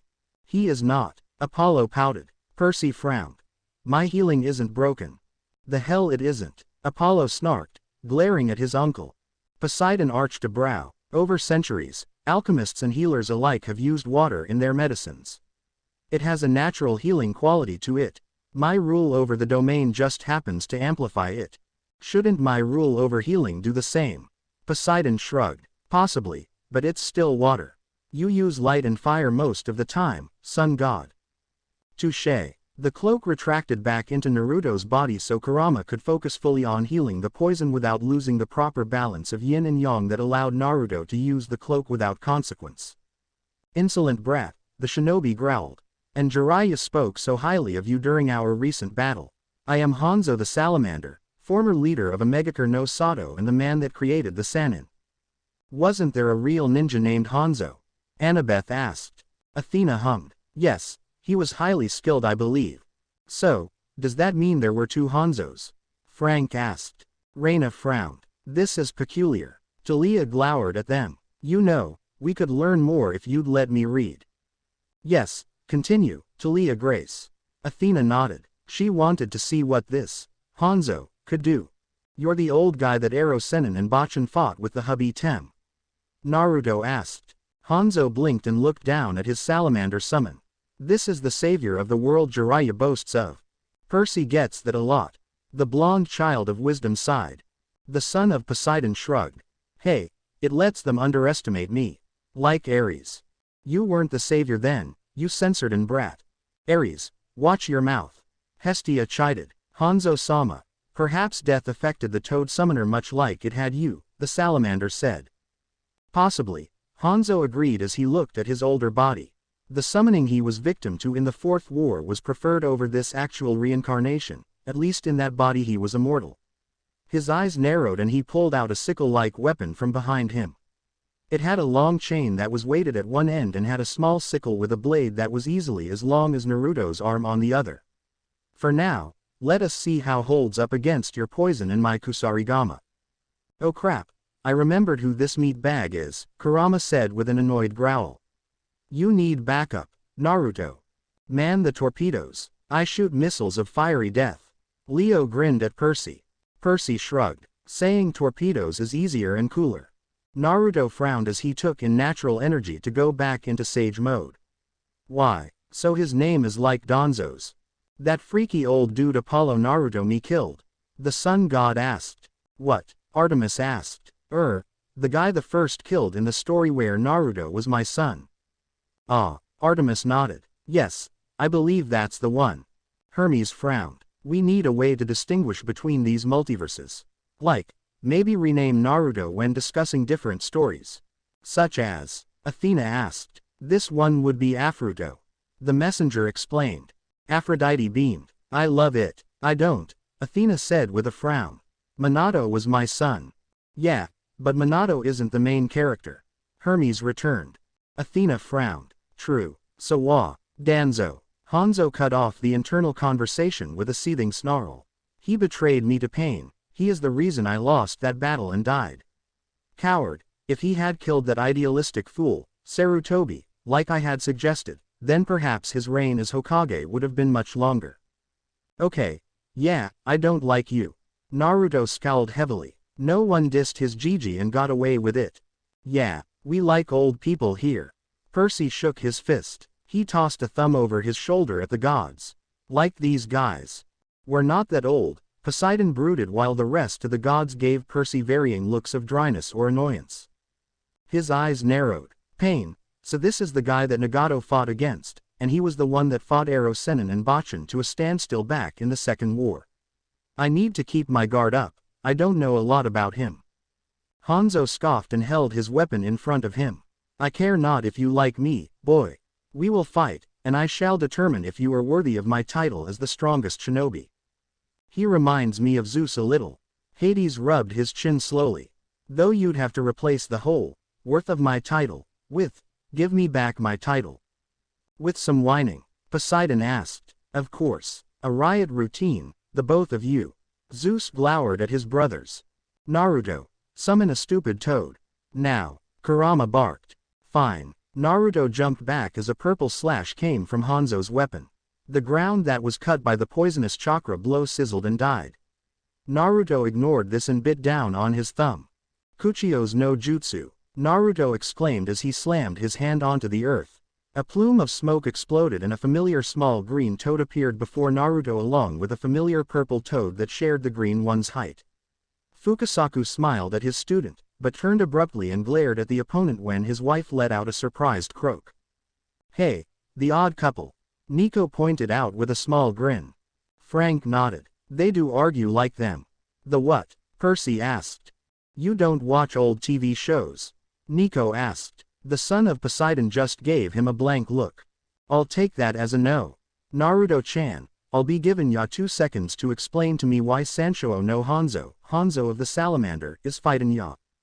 Fukasaku croaked as he leapt back and landed on Naruto's shoulder. That's a good question. Ha, Shima said with a frown. Jichin, Bachan, I don't know how exactly, but this guy and 2 others came back after someone put a bounty on my head. Naruto explained as Hanzo flipped through several more hand seals. Hanzo reared his head back and his chest expanded. A bounty? Fukasaku asked, though his question was ignored by his wife's comment. Oh, no ya don't. Shima growled as she brought her hands together. Her head reared back as her cheeks expanded. Both threw their heads forward simultaneously. And puke was everywhere. Leo snickered at his own joke. They do like to spit up stuff, Jason hummed in though. Hazel blanched. It's gross. Leo opened his mouth and exhaled air. He sighed. Nope. Nothing in the tank. Perhaps there's a reason. Annabeth mused. Maybe the chakra converts into another element in their lungs. Wouldn't that kill a human? Hazel asked. These are weird ninja, Hazel. Jason reminded her. They may as well be aliens. Kaden. Enden fire release. Flame bullet. Sweden. Tepidama water release. Gunshot. A ball of fire about the size of the salamander's head shot from Hanzo's covered mouth, while a ball of water the same size came from Shima's. The 2 attacks collided and cancelled each other out. Hanzo narrowed his eyes. You certainly are the Gamma Sennin student, he said. To be able to summon the 2 great toad sages while under the effect of my poison, Ibuse, cover them in a cloud. Not the nacho breath, Hyper said while looking green. Leo snickered. Nacho breath. Nice one, beauty queen. I have my moments. Hi. The massive salamander's mouth expanded twice its size and then opened as a large gust of poisonous wind came from it. Dokugiri poison mist. Jichin, Bachan, ideas. Naruto asked as he took a deep breath and held it when the mist came over him. He couldn't hold his breath that long, and the toads seemed to be immune from the effect. Relax, Naruto-chan, we got ya covered. Ma, let's sing for him. Fukasaku said with a look to his wife. Apollo pinched the bridge of his nose. No, singing frogs were not needed, toads. They already had one singing frog and he was with the WB. You got it, Pa. Shima nodded and the 2 toads flipped through hand seals. They leapt from Naruto's shoulders and their cheeks swelled as chakra built into their throats. Naruto's hands went to his ears and he braced himself. Senpo. Kawazu Naki, Sage Art, Frog Song. Percy stood up, his finger in the air. Objection. They're toads. Annabeth pulled her boyfriend back into his seat. Knock it off. Go on, Talia. Thank you. Talia rolled her eyes at Percy being, Percy. The massive croak that came from the two toads shattered all the glass in the nearby city. Ow, Leo asked with worry. Medical bills just went up. Apollo whistled. Hermes palmed his face. Now I have to deliver glass panels, don't I? I told you to invest in interns. Athena chided. I don't have the time. While the rest of the glass in the state of Georgia suddenly cracked. Hermes just made a pained noise. Someone end my misery. Okay. Ares grinned and manifested a sword. No. Zeus snapped at the war god. Ares slumped in his throne and willed the sword away. Killjoy. The technique easily dissipated the poison in the immediate area. And, as a bonus, Ibuse and Hanzo were rendered immobile. Naruto-chan, summon Bunta-chan and the others to deal with Ibuse. Fukasaku said quickly before he returned to his croak. Naruto nodded and bit down on his freshly healed thumb to draw more blood. Kuchio's no jutsu. Another cloud of smoke surrounded the area and Naruto found himself atop the red head of one irritated Gamabunta. Oh, good. Aphrodite scrunched up her nose in disgust. The Wart Brigade. Artemis smirked. Aren't you fond of your son's special powers? Aphrodite whined. I wouldn't mind if they weren't icky, slimy toads. Afraid he'll get warts. Artemis grinned as she egged on her least favorite goddess. First of all, you say that like I would allow any of my babies to grow warts, Aphrodite said with a glare to the huntress. And secondly, thankfully, that's just a myth. As are we not? Aphrodite seethed at Artemis for the comment while Hermes pulled out a tally notebook. That's another for Artemis, Hermes noted to himself. The score was 239,870 to 239,891 in Artemis' favor. Gaki. Bunta growled as he shifted his pipe from one side to the next. What have I told you about summoning me to these lands? Sorry, boss, Naruto said before he looked at the companions of the toad leader. Hey Ken, hero. Naruto-sama, the light magenta toad that equaled Gamabunta in size nodded. He adjusted the shield on his left arm and his golden eyes crinkled lightly. Honored to be summoned, forgive me if I'm clumsy. This air feels off. Zeus farted. Who said that? The sky god demanded. His children and siblings looked the other way with smiles and snickers. Talia decided to continue before her dad started throwing lightning bolts, again. Quit bitching, Ken, Bunta said with a grunt as he noticed who his summoner faced and the two sage toads that were present. Hanzo's back, huh, never wanted to deal with Ibuse again, hero. Go pin him down. Gangster toad for the win, Ares grinned. Dionysus sighed. He's the one who keep talking about drinks, right? I wonder how strong toads take sake. The aquamarine toad with two swords strapped to his back nodded and gave a mighty leap. A war croak. Ares belched. Nah, not the same. He frowned. Escaped his lips as he pulled out his two blades and descended on the giant salamander. Ibuse, throw me, Hanzo ordered, and Ibuse complied, nodding his head up despite a loud crack that accompanied it. The salamander was then stabbed through the lower half, pinned to the earth by Gamahiro's swords. Sacrifice the lizard to the gods. Apollo shook his fist in cheer. I thought you hated snakes. Reyna asked. Oh, I do, but reptiles in general bother me. That's not gonna be good for him, Bunta said under his breath. He turned to the shield-bearing toad and nodded. Time to go clean up the trash. Ken, grab the elders and go back to the mountain, they've inhaled some of Ibuse's poison. Gaki, you deal with Hanzo. Right, Naruto said with a nod. He jumped up off of Bunta's head and reached into his kunai holster as the scythe-like blade of the Kusarigama suddenly descended on him. Naruto deflected the blade with his kunai and hissed as something wet brushed his skin. He tossed the kunai away when he noticed it started to melt. Acid. Boo. Fight like a man, Ares crowed. He's a ninja. Athena rolled her eyes. They don't fight honorably. Screw honor. He should just be slicing the jugular with that sickle of his. The war god huffed. Aphrodite frowned deeply, her eyes dangerous, and kill my baby boy. No. Aphrodite patted his head, good boy. Oh, he was so boned. Best lull him into a false sense of security. Ares smiled. Acidic poison, a gift from my employer, Hanzo said as he appeared behind Naruto. Well, they got python venom down there, so, Annabeth trailed off. Talia grimaced, thanks for the reminder. Sorry. Purple mist escaped his breathing mask and Naruto exhaled sharply to clear the air. Leo took out a notepad and jotted something down. Super breath, check. His Naruto as Superman list was going well so far. All Naruto needed was flight and laser beam eyes, and that would solidify any doubts in Leo's mind. Hanzo laughed. A wind user from the land of fire, and the son of the last Uzumaki. How did you manage to live with those two shinobi as your deceased parents? I trained every day, Naruto said smartly. Well, that and I pranked a lot of people. You're an Uzumaki, all right. Hanzo chuckled and a gleam appeared in his eye. This will be interesting.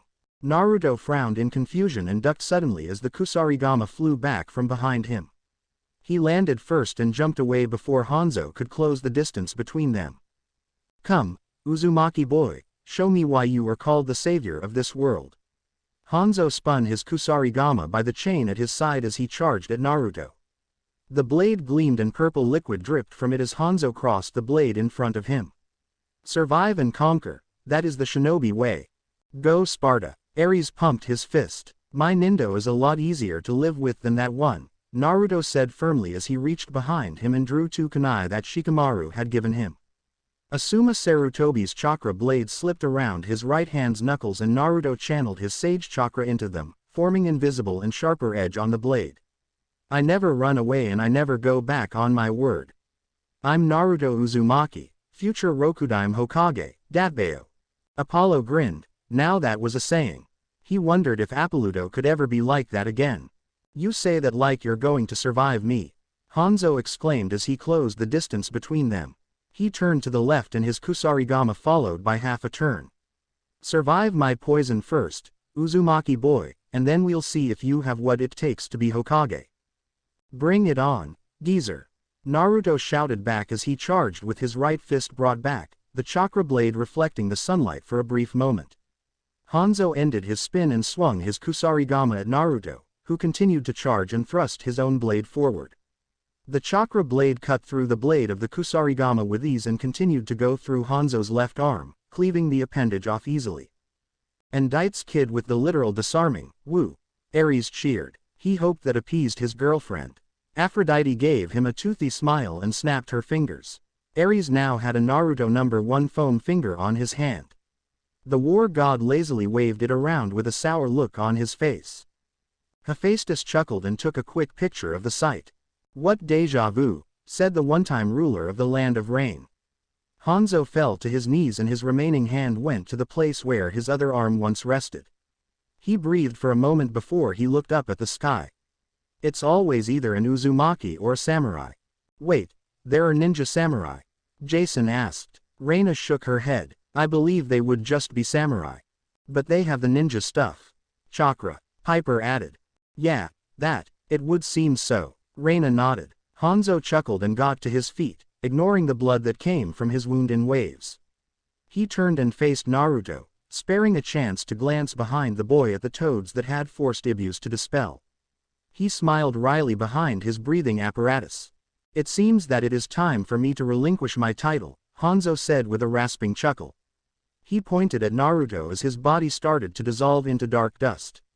You, Naruto Uzumaki, are the strongest shinobi in the world. I, Sanshou no Hanzo, recognize you, Uzumaki boy, as the future Hokage. Do not disappoint me. Well, that's nice to say after trying to kill him, Athena said sarcastically. She was still proud of her legacy. Naruto watched the body dissolve into black dust, the effect similar to what happened with the Gold and Silver brothers.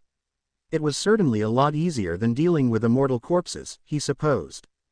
Hades nodded. Yes, those would be quite the bother. I wonder what that was like. Apollo mused. Would they keep any damage dealt to them? With the words, immortal, and corpses, being used together, I would guess not. Hades noted. You got lucky, Naruto. Kurama growled. Hanzo's body was old and out of shape, not immortal like the one in the war. Send the message. Yeah, fine. Naruto thought back as he turned and faced Gamabunta, the only toad that remained now that the salamander was defeated. Naruto nodded at him. Boss. Gaki. Gamabunta nodded back. We took the elders back to the mountain, and I doubt they'd be able to come back anytime soon. Stubborn old fools took in too much of Ibuse's poison and forced the little natural energy they could gather here to postpone the effects. I mean it this time, Naruto. Do not summon the toads. This land is unwelcoming. Poseidon looked to Zeus. Honestly, brother, be nice to the poor toads. Zeus grunted. It isn't my fault that nature is out of touch in the modern world. Oh sure, not your or our fault, Hermes said scathingly. And here we go again.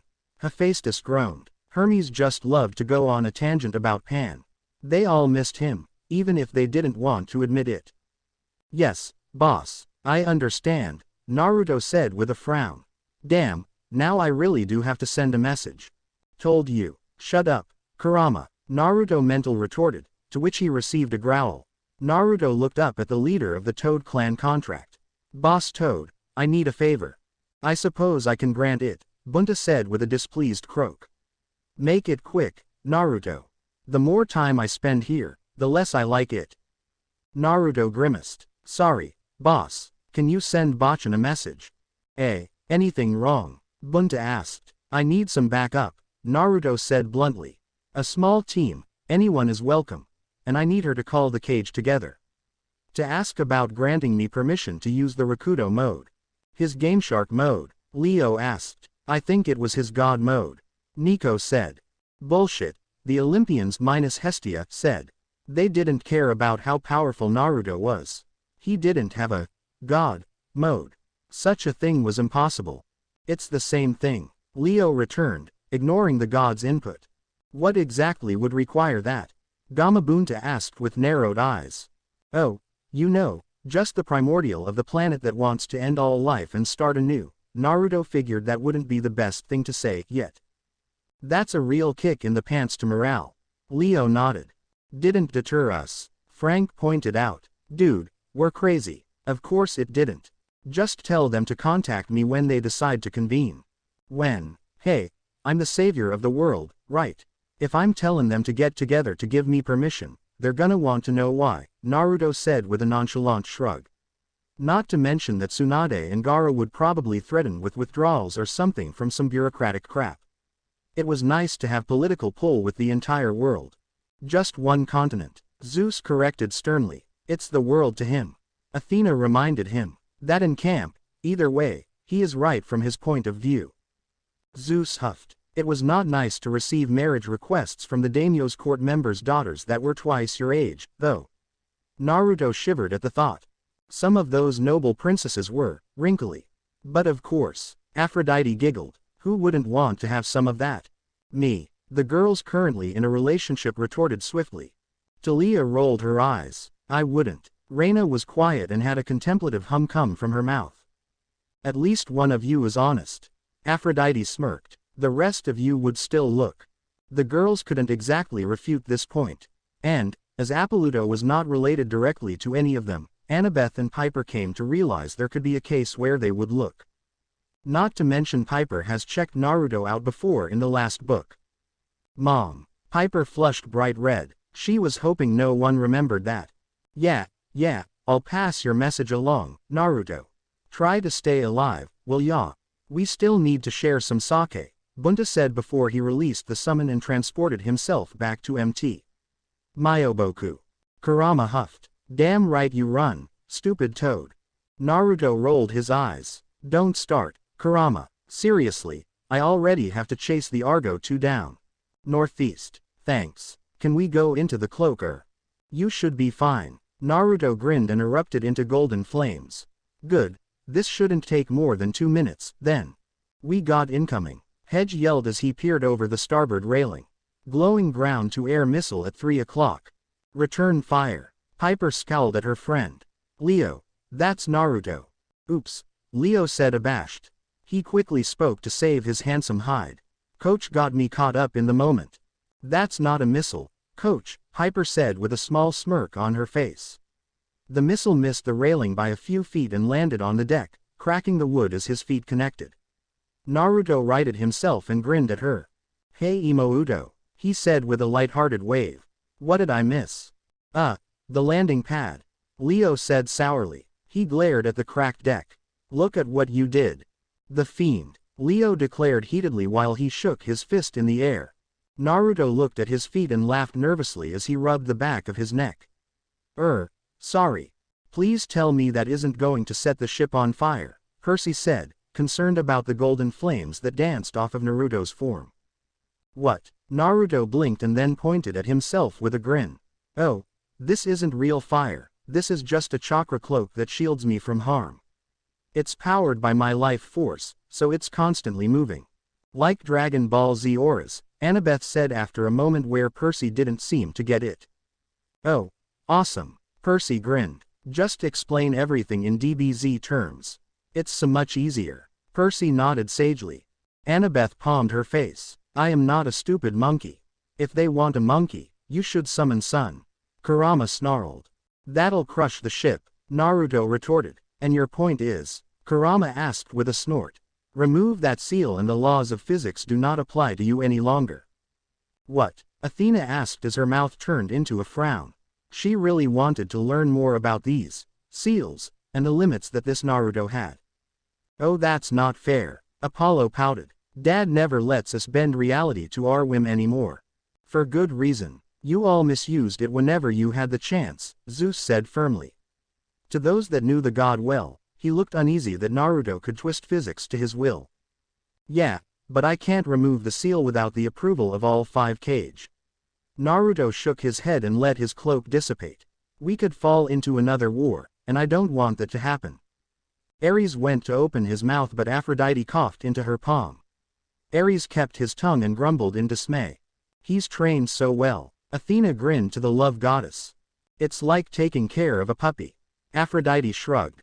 A dumb one. Hephaestus grunted. Ares' sunglasses started to melt as he glared at his brother. Right, like they'd risked going to war with you at full power again. We'll continue this later, Kurama. Naruto turned to his aunt with a grin still on his face. So, where are we going? That can come later. Annabeth frowned at him and punched him in the arm. Impressively hard, for a civilian. I am not a civilian, Annabeth said with some bite. Not in the traditional sense since the camps are the forces of Olympus, but, you're not a ninja either, Athena said to her daughter. To Naruto, that may be all that separates the two. Annabeth frowned and crossed her arms in distaste. Naruto got the message, even if he didn't feel her displeasure. She winced and rubbed her hand. Ow, that backfired. Didn't think that one through, huh, Annie? Talia grinned. The blonde scowled at her. Like you could hit him harder. Talia frowned. I could. I just haven't had the chance yet. Yeah, hitting him is like punching a rock, Jason said with a knowing nod. He'd made many trips to the infirmary to check at possibly dislocated knuckles after the first few spars they had. After that, Naruto suggested they stick with weapons or touch spars to make it a bit safer.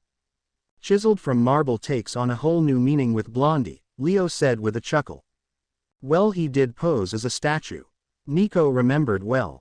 Aphrodite sighed happily. Such a good smexy boy. Mom. Piper groaned in embarrassment while the other demi-goddesses flushed and the demigods frowned. Leo crossed his arms. Stupid pretty boys. He ignored the mild glare Annabeth gave him and waved his hand over his shoulder. If that's all, I gotta go get some grub before I fix that crack the genius ninja made. Wait up, Frank said as he and Hazel followed him. Food sounded like a good plan to them. I said I was sorry. Naruto pouted. He turned back to Annabeth and scratched his cheek. And, sorry about your hand, Anna-Oba. Obo? Percy asked, a dark brow arched. Isn't that an instrument? It is, but not the point. Apollo snickered. Our secondary protagonist, ladies and gentlemen, Nico said dryly. Secondary? Percy asked with a befuddled look. Naruto's the protagonist, Percy. Deal with it. The son of Poseidon pouted. He liked being the protagonist. Oba, it's a familiar term that means, aunt, Annabeth said quickly. She returned her annoyed gaze to her nephew and frowned. Bruised hand aside, really? Fighting Hanzo of the Salamander. He wasn't so bad, Naruto said indifferently. Annabeth arched a brow. After fighting the Gold and Silver brothers, who were eaten by the Kyuubi and survived. How do you know all of this exposition? Piper asked. Annabeth flipped her hair over her shoulder. Duh, Minato's book. How did he know all of this? He's a son of Athena, Piper. Annabeth rolled her eyes. We live for this kind of thing. Percy nodded. A cabin full of nerds, mine's the prettiest, though. Nice save, Percy. Jason chuckled. Shut up, Grace. Only because they started to eat my stomach. Stupid gnats, taking my power, should have just ripped them apart instead of eaten them, Kurama grumbled. The what? Percy asked. The demon. Biju. Naruto corrected. Annabeth frowned at him. The thing in Naruto's seal. According to Minato's notes on the elemental nations, he had to write a report on how it was theoretically improbable to survive within the Kyuubi's stomach and potentially how they survived. They started to eat me. Kurama reiterated. We never did that to father. Poseidon hummed in thought. Probably because we'd be no better than him. Demeter huffed. Poseidon nodded. Ah, but think of the irony of it all. And the calories. Hera frowned. They started to eat his stomach from the inside out, Naruto said. He shrugged at the eyes that landed on him. That's what they said when we started to fight. And they almost killed the Nadaime Hokage, I think. Not sure about that. Anyway, Annabeth said with a frown, a bit upset that the subject was shifting before she finished addressing it. Hazel looked at Annabeth. You don't like sharing the exposition spotlight, do you? Annabeth flushed. It's my thing. Like I said, prettiest nerd of them all, oof. Percy rubbed his side where Annabeth elbowed him.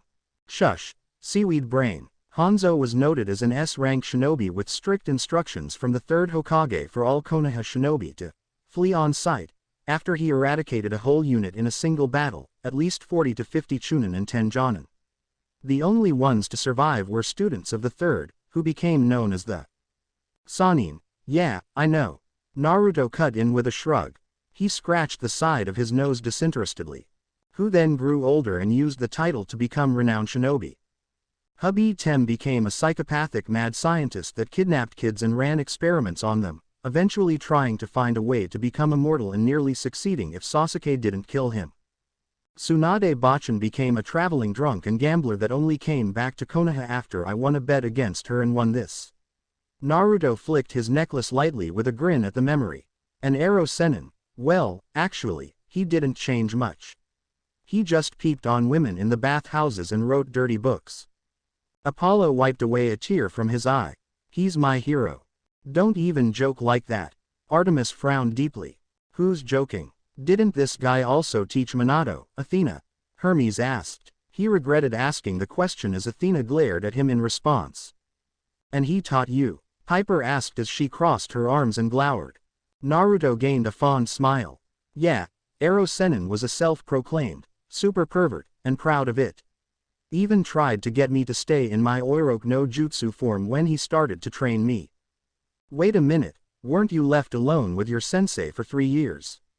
Piper asked as a look of horror overcame her features. The corruption has already begun, Aphrodite said with a giggle. I think that train left the station already, Dite, Apollo said. The love goddess merely let out another, more disturbing giggle. Mom, never do that again. Please, Piper asked. I make no promises, dear. Piper hung her head. Yeah, so, Naruto arched a brow. He didn't see what the big deal was. Annabeth gave him a look. Naruto, what exactly did Jiraiya teach you while you two were on the road? Naruto scratched the side of his head. Well, he helped me clean up my taijutsu a bit, and we worked on the Rasengan some more, and with the Biju cloak, stage 1, strategy, oh. And calligraphy. Naruto nodded proudly. And censored, can't forget the censored. Leo pointed out. He clutched his head after Piper smacked it. Ow.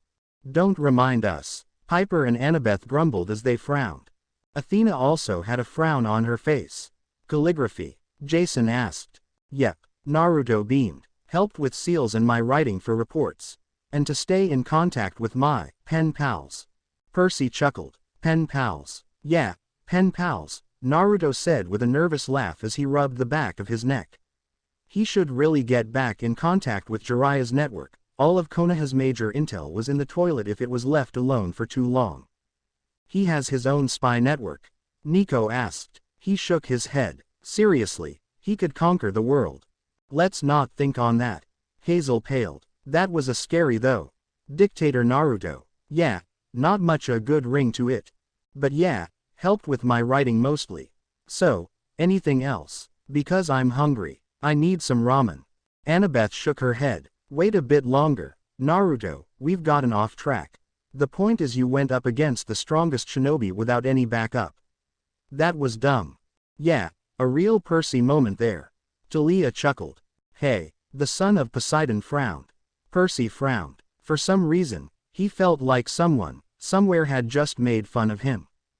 Talia whistled after she read that sentence. Wow, that's some sixth sense.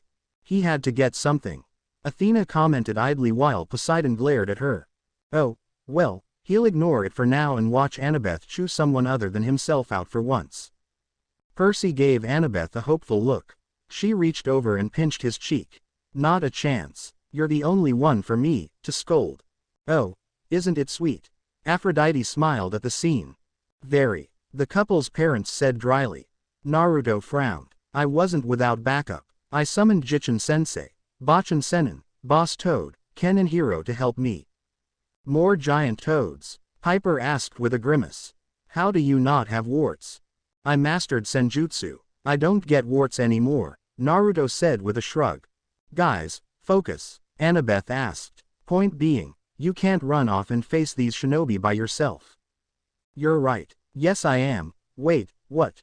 Annabeth blinked. Wow. Percy grinned. Gotta remember that one. Isn't that boyfriend 101? Girlfriends are always right, Leo asked. Aphrodite giggled. Mostly, but you can't be a censored up otherwise it's no fun. Is that true? Jason asked as he, and the other boyfriends present, looked at their girlfriends. All they received in return were secretive little smiles. Naruto gave her a small smile. I've sent a message to Tsunade Bachin to call for a Kage meeting. The toads will reverse summon me back to Konoha when it's time for the meeting. Shouldn't take more than a day or so. Reverse summon? Percy asked. He felt a bit left out when Piper and Jason didn't look as curious. I'll explain everything later, Percy, Annabeth said to him. She turned back to Naruto. What makes you think they'll just jump when you ask them? Annabeth, read my lips. Naruto pointed at himself. I saved the world. Those people owe him a lot. Leo reasoned. He hummed thoughtfully. You know, I never got something for saving the world. You used a forbidden method to stay alive. Hades glared at him. Leo chuckled sheepishly. Right. I beat Kronos, Percy said challengingly. I toppled Kronos' throne and beat Koyo's. Jason added. Oh, look at 'em trying to wave their censoreds like they're big shits. Ares chuckled. Kicked your ass. You got one cut, Jackson. Ares hissed dangerously. I can still own your ass if I wanted to. Even today. Yeah, Percy, stop egging on the god of war. Poseidon sighed. His son was going to get himself killed with that kind of mouth one day. The king of the sea could only wonder where he'd gotten his mouth from. But did you have to fight a stupidly overpowered guy with an army of undead warriors and then fight a goddess that could create her own dimensions? Naruto asked. He pointed at his bandaged hand. Oh, and lose your arm when you had to stop your best friend from trying to destroy your home after you ended a war. Percy and Jason's lips clamped shut and Naruto crossed his arms. Yeah, didn't think so. And Naruto is best demigod. Period. Talia said as she closed the book. Doesn't that take you out of the running? Percy asked as he and Jason frowned. Talia smirked. I said best demigod, not best demigoddess. The two heroes pouted while the other girls smirked. Reina looked over at the hunter with a hand out. I'll go next. Here you go. Talia offered it over to the Roman. Reina turned to the page and continued where Talia left off. Well, it seems we appear in this chapter. She said. Piper rubbed her face, and this was when we met Mom.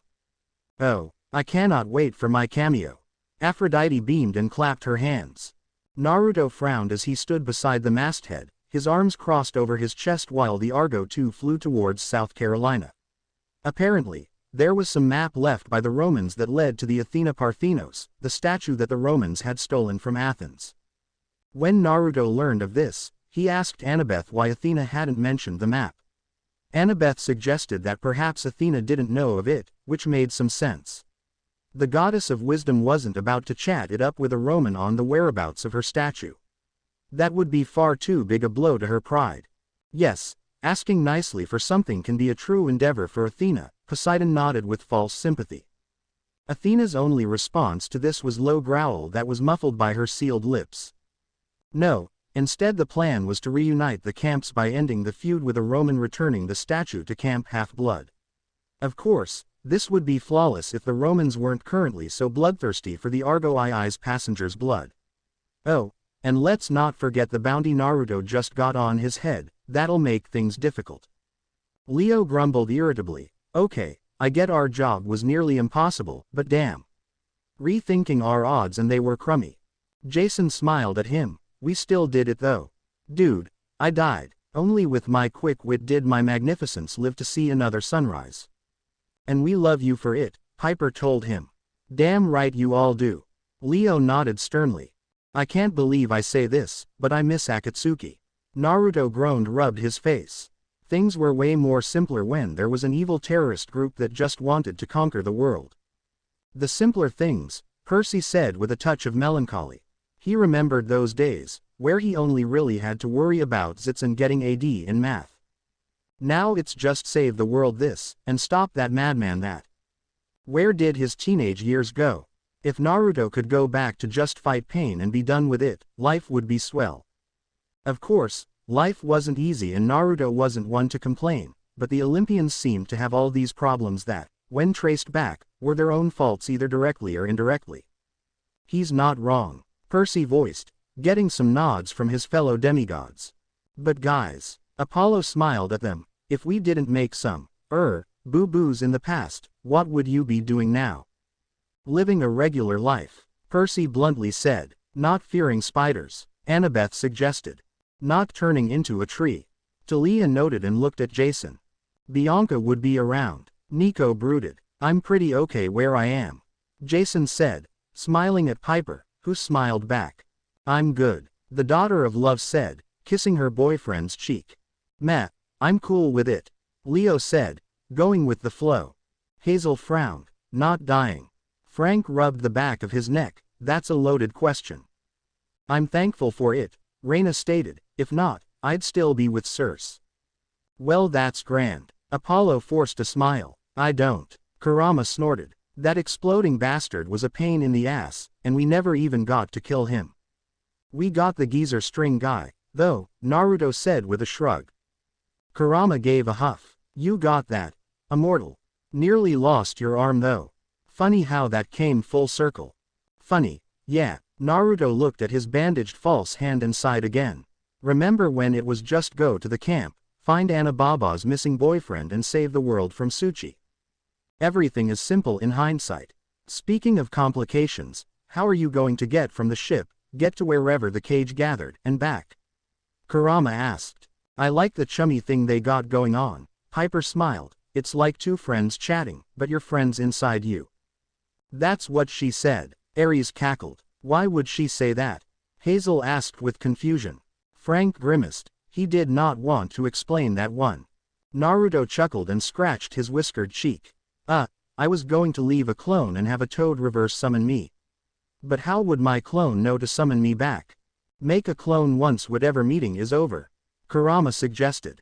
Yeah, but that'd still require a toad to be summoned here, and you heard Bunta. Screw the warty bastard, what's he going to do, end the contract? Yeah, Naruto's the toad poster boy now, right? Nico asked. Hermes agreed readily, yep.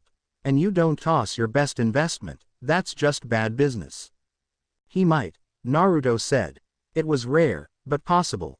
And Gamabunta was the chief overseer of the toad contract, even if he didn't rule the mountain. He decided who did and didn't get to summon toads. Considering Naruto still hadn't shared a drink with him, he should really get around to doing that sooner or later. The fact that he still had access to summoning toads was most likely due to his seinen status. Kurama growled, then what do you propose? Learning you're censored of a father's flashing thing. Ares whistled, now that is just incent. And for one of Olhead's kids to do that. Shame on your name. Athena glowered, he meant the teleporting technique you simpleton. I know what I said. Nah, that'd take too long, even with clones. Naruto rubbed his chin in thought. He snapped his fingers and his eyes twinkled. I've got it. I'll use the summoning scroll. Naruto turned and jumped down, but not before turning back and grinning at the masthead. Thanks for the company, Festus. The dragonhead let out a light click in return. Leo smiled. He's such a good conversationalist. I just never got how you could talk to him all this time. Piper frowned. For someone awesome like me, it was easy. Leo waved off, grinning like a fool. Annabeth smirked at him, or just crazy. Hey, easy with the C word. I prefer the word mad, thank you very much. Annabeth mentally questioned why that sounded better. Naruto dashed through the Argo to his room and grabbed one of the few scrolls he had set on his desk. Mew squawked when Naruto's flicked his wrist and unrolled the scroll to the length that would allow him to find the properly labeled seal. The eagle watched as Naruto ran his finger across the written ink. The blonde Jinchuriki grinned once he found the line he was looking for, and with a pulse of chakra unsealed a massive scroll that was easily as wide as his head and as long as his leg. You could club a baby seal with that thing. Ares whistled and then hummed, I wonder. Don't even think about it, not only Poseidon, but Artemis warned. What? Dite loves the fur. Aphrodite looked away nervously. I have no idea what he's talking about. Bingo. Naruto grinned as he rolled the smaller scroll up and tossed it back to his desk. He set the large scroll on the ground and unrolled it to reveal a complex seal. Naruto hummed as he looked it over and pointed at a few of the characters written on the paper. This could be, and this should change to accept any weight. If you get the team during this trip, you'll have to include their chakra cores as well.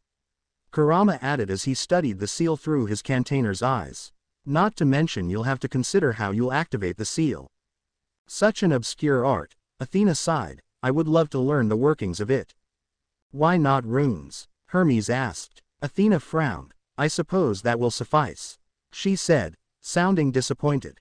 Well, I could make a two-way summoning link so I don't have to actively try to hone in on separate chakra signatures, Naruto said aloud as he pondered over his new project. So, two of the same seals, able to summon from either side. One side, one summoning seal, the other a focus seal for yourself and any potential backup.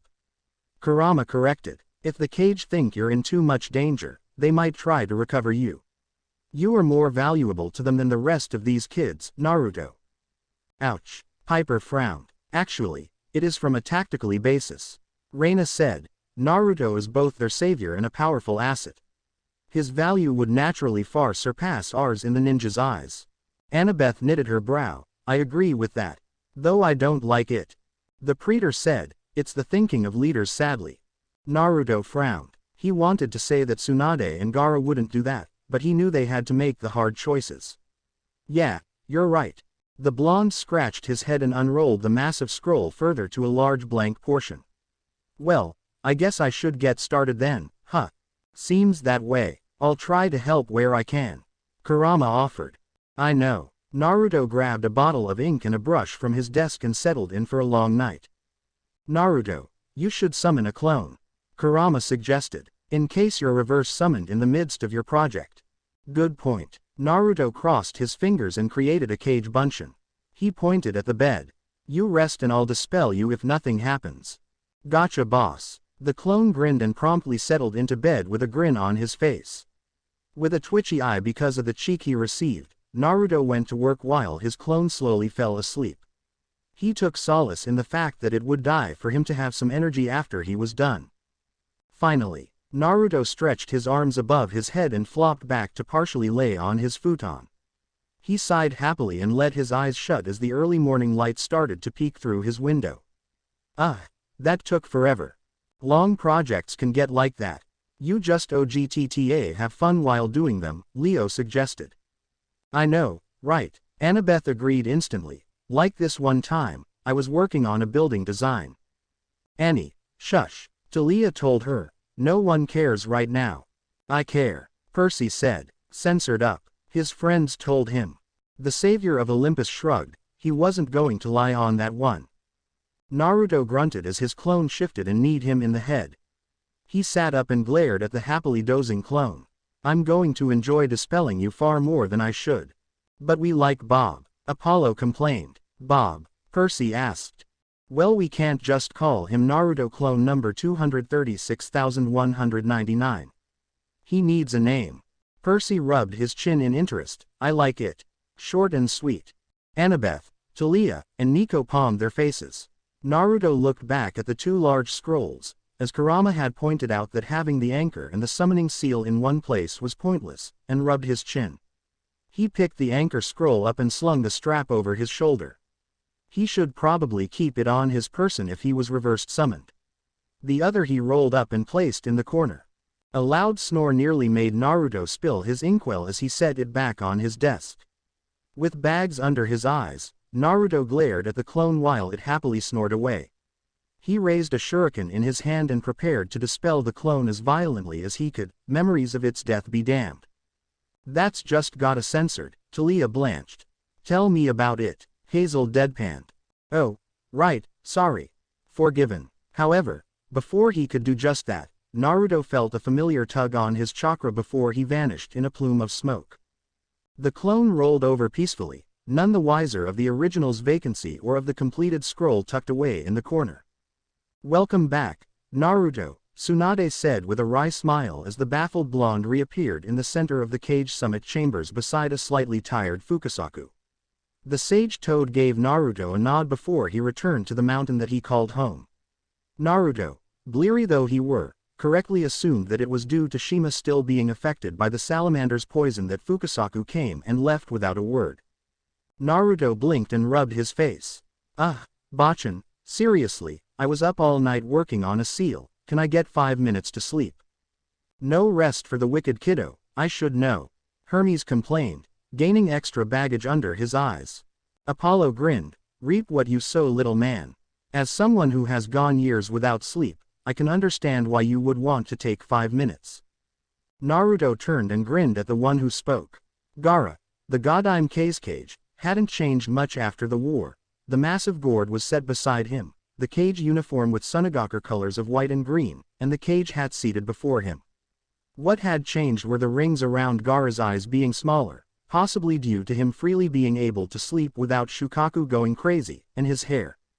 You look ridiculous, Gaara, Naruto said with a tired smirk as he pointed at the combed hair that sported one of the youngest Kage to date. Boo, Aphrodite jeered, you looked better with the spiky hair. Talk about a hair travesty. Gaara's smile fell slightly as he turned and glared at his bodyguard, who huffed at Naruto's words. I told you it looked bad, Temari. Naruto isn't one I would turn to for fashion advice, Kage-sama, Temari said blandly. She threw a thumb at the other bodyguard, who was darkly dressed and had bright purple face paint styled in a different design than what had been used in the war. Between him and Konkuro, you needed the makeover. If it's any consolation, Kage-kun, I think you look lovely, the Mizukage said with a smile. Her white and blue robes accented her voluptuous form, and her hairstyle looked radiant as usual. For a second, Naruto wondered if Mai Terumi was a daughter of Aphrodite. He blanched slightly when her flirty smile turned his way. You look rather charming, too, Naruto-san. I am not opposed to this one. Aphrodite smiled widely. Mom, she's like, twice his age. Piper complained. Women are like fine wine, dear, we become better with age. Why, just look at me. The love goddess smiled brightly. Yes, you could ram a telephone pole down there, Artemis whispered mockingly. Naruto smiled back weakly. That last thought really made her flirt uncomfortable for him. Thanks, Mai-sama. Mizukage-sama should be addressed as Mizukage-sama, Naruto-sama, the short blue-haired bodyguard with modified glasses said softly. Is that natural? Percy wondered aloud. Maybe. If not, you are not dyeing your hair. Annabeth warned, making Percy pout. Chojuro gasped when Naruto turned his eyes to him and bowed slightly. Apologies, Naruto-sama. I didn't mean to offend you. Don't worry about it, Chojuro, Naruto said uneasily. Naruto looked back at the amused Hokage and asked. So, Bachan, about that nap. No naps, boy, huffed the short Tsuchikage with a frown on his face. The garden gnome speaks. Hermes screamed, I knew this would happen someday. But no, none of you believed me. I think he's finally lost it. Apollo murmured to Dionysus, who hummed. Maybe. He's still got some sanity in him. Just give him a minute or two. Meh, if you say so. Little red hats. Hermes cackled. He levitated up from his seat and crossed his arms over his chest. Onoki gave Naruto a stern glare. You called this meeting. Uzumaki and I made the stupid trip to the land of iron once again. I'm not going to wait for you to explain the urgency because you were up making a seal for something. One of the Tsuchikage's bodyguards snickered and grinned at Naruto. She was about half a head shorter than Temari and wore the traditional Iwa attire. Her pink eyes glistened in amusement. Don't mind Gramps, he's just cranky because he missed his nap. Zeus gets like that, Hades snorted. I do not need naps. Zeus rumbled. Poseidon shrugged. I take them all the time. On a nice beach too. Beware Poseidon, the beached whale. Hades broadcasted, getting a glare. But he didn't care. The lord of the underworld never got to take naps. Kuretsuchi. Onoki glared at his dark-haired granddaughter. I concur with the Tsuchikage, he said. Naruto looked at the muscled rakage with bleary eyes as he set his only arm on the table. Not to mention that Kurabi insisted on coming just to get back in touch with you. Octopops is here, Naruto asked tiredly. He gasped as he was pulled into a tight one-armed hug by the shinobi in question. Hey, Mr. 9, keep your eyes open. Ain't never gonna know when you gonna face an opponent. Be grateful that the only one in the shadows is this Jinchuriki, the loyal and awesome killer bee. Kurabi cheered as he let Naruto go and held his fist out. Apollo dabbed his teary eye, he has such a way with words. Hermes scooched over to the left. Naruto grinned back and pushed his fist against the container of the Hachibi, Yuki. Glad to see you, too, Octopops. Naruto. Eyes went to the last man in the room, the quiet and book-reading Rokudaime Hokage to be Kakashi. His eyes met Naruto's and the masked man arched a brow. We'll discuss pleasantries later, but perhaps we should discuss the reason behind this meeting, as the Tsuchikage said. Tsunade nodded. Indeed. Well, brat. Naruto looked around the room and sighed. Looks like he wasn't going to get any sleep just yet. Naruto scratched his head. Okay. So, you got my report I gave Octopops, right? Well, there may have been a complication. Naruto thought that the Kage took the news of the bounty on his head and the revival of several deceased shinobi well. They didn't start shouting at him off the bat, and they didn't start to criticize him on how he handled Hanzo. However, once he got to the reason why he requested permission to remove his seal, things got a bit hairy. A gagging shout had fired off and a wet hairball landed next to Frank. Ew. He cried out. Now that's hairy. Ares wiggled his brows, holding up a Raggedy Alley cat. Where did you even get that? Hera said in disgust. We're in New York City. How many of these things do you think I punt for fun? Everyone just stared at the war god. What? He demanded. Reina just continued to read. Are you out of your mind? Tsunade roared as she stood from her seat and glared at the tired blonde. You want us to give you permission to fight against more gods? Gaia was bad enough, Kakashi said with a nod of agreement. Technically, she was a daughter of Zeus, the king, and he's also, sort of, my great-grandfather. Can I please go take a nap? My head is killing me. Naruto groaned and he rubbed his head. He could barely keep his eyes open at the moment, which is weird, because he's done all-nighters before.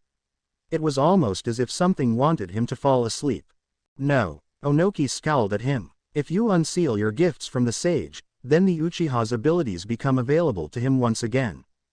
Wait, Sasuke has some super ninja boost too, besides his pink eye. Nico asked. Looks that way, and if his attitude from Apollo Naruto Annabeth said, but Hermes interrupted her. Apolluto. But with Naruto stopping him in this one, he must have some reality warping type of power too. How does an eye infection grant so much opness? Percy asked, getting some looks. What did I say?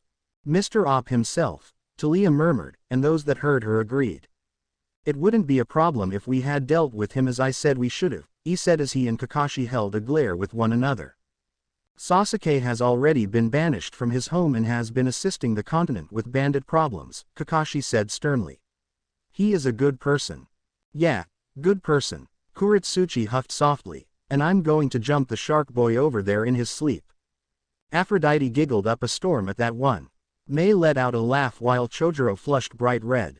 Kuretsuchi, keep your mouth shut. Onoki hissed. The girl frowned. What did I say? Enough. Gaara's voice was not loud, but firm. The Kage turned to the former second in command of the Shinobi Alliance as he steepled his fingers in front of his mouth. From what we know of Naruto and B's report, these gods rule the planet and control the elements of their domains. We also know that they have cut all ties with our island, which means they do not want to involve themselves with mortals. This ties in with what Naruto has reported. If the original entity that controlled the planet does reawaken, do any of you expect that it will allow us, who differ so greatly from the other men on the earth, to continue to exist? Gaia is everyone's problem, even super-powered ninjas. Leo nodded. So we get more ninja backup. Where was our ninja backup? We didn't need one. Percy told him. It would have been nice though, dude. Gaara's got a point, Naruto said. Even though he was tired, he could still follow the conversation. Tsuchi or Gaia or whatever, she's nuts. Kage wanted to get rid of chakra, Gaia wants to get rid of everything and start again. But if the Uchiha, Onoki was cut off by Naruto's abrupt interruption. If Sasuke goes nuts again, which he won't, then I'll take care of it like I did before. Naruto shrugged. Problem solved. Because he's just that good at what he does. Aphrodite smirked.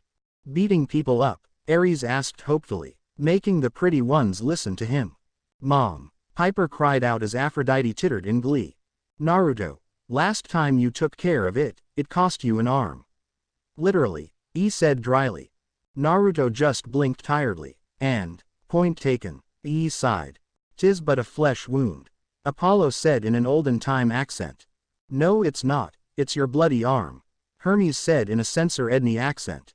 I've had worse. Apollo brushed off. Tsunade shook her head. Well, I guess this all makes sense. Minato was the son of the war and wisdom goddess, and he was always sort of cheeky. A hereditary trait, Hera sniffed, giving Annabeth a distasteful look. I chalked that up to Jiraiya's tutelage, though. Then how would you explain Naruto? Kakashi asked, a glint in his eyes. Tsunade looked at the Rokudime dryly. That was your fault. Jiraiya just made it worse. Gaara gave Naruto an amused look. You said your mother was Aphrodite. What was her domain again? The goddess of lust, beauty, and love. She was also known as the Lady of Doves, Naruto said. He got a high five from Karabi for the one-liner rap. She's an Olympian, one of the primary 12 on the council. Onoki snorted. The red-hot-blooded habanero was a goddess of love. I call bullshit on that. Not a lie. Tell them Apollo. Apollo nodded. It's the truth. Aphrodite smiled blindingly at that. Same. Ii and Kakashi nodded in agreement. Kushina was a monster in battle or training. The three shuddered as memories overcame them. Those chains were evil. That's just Dait's bondage fetish. Ares waved off. Piper looked ready to hurl at that one. Ares, no talking about that in public. The love goddess told him with a sweet smile. Right. Aha. See, I knew I wasn't the only one that thought your mother was a bitch. Kurama declared happily. I'm with the fox on this one, Artemis agreed. Naruto rolled his eyes. Shut up, Kurama. Kankuro arched a brow and rubbed his chin. I dunno. As a guy who is comfortable with his censor edulity, I can honestly say that Naruto is a pretty damn good-looking guy. Thank you. Naruto blinked in confusion. Don't mention it, Kankuro said with a dismissive shrug. He nodded to Temari. I only said it because she's been looking at the proposal ring she got last month a bit bitterly. Aphrodite pumped her fist. Yes. Bring the conflicted feelings, baby. He best not, Hera warned sternly. I was not, Temari denied heatedly. Gaara shook his head while the other Kage smirked in amusement. His siblings were so childish. Wait. Whoa, time out. Naruto held his hands up in the universal signal for everything to stop. He looked at Temari with wide eyes. You're engaged. Does Shikamaru know? He was the one that proposed, Naruto.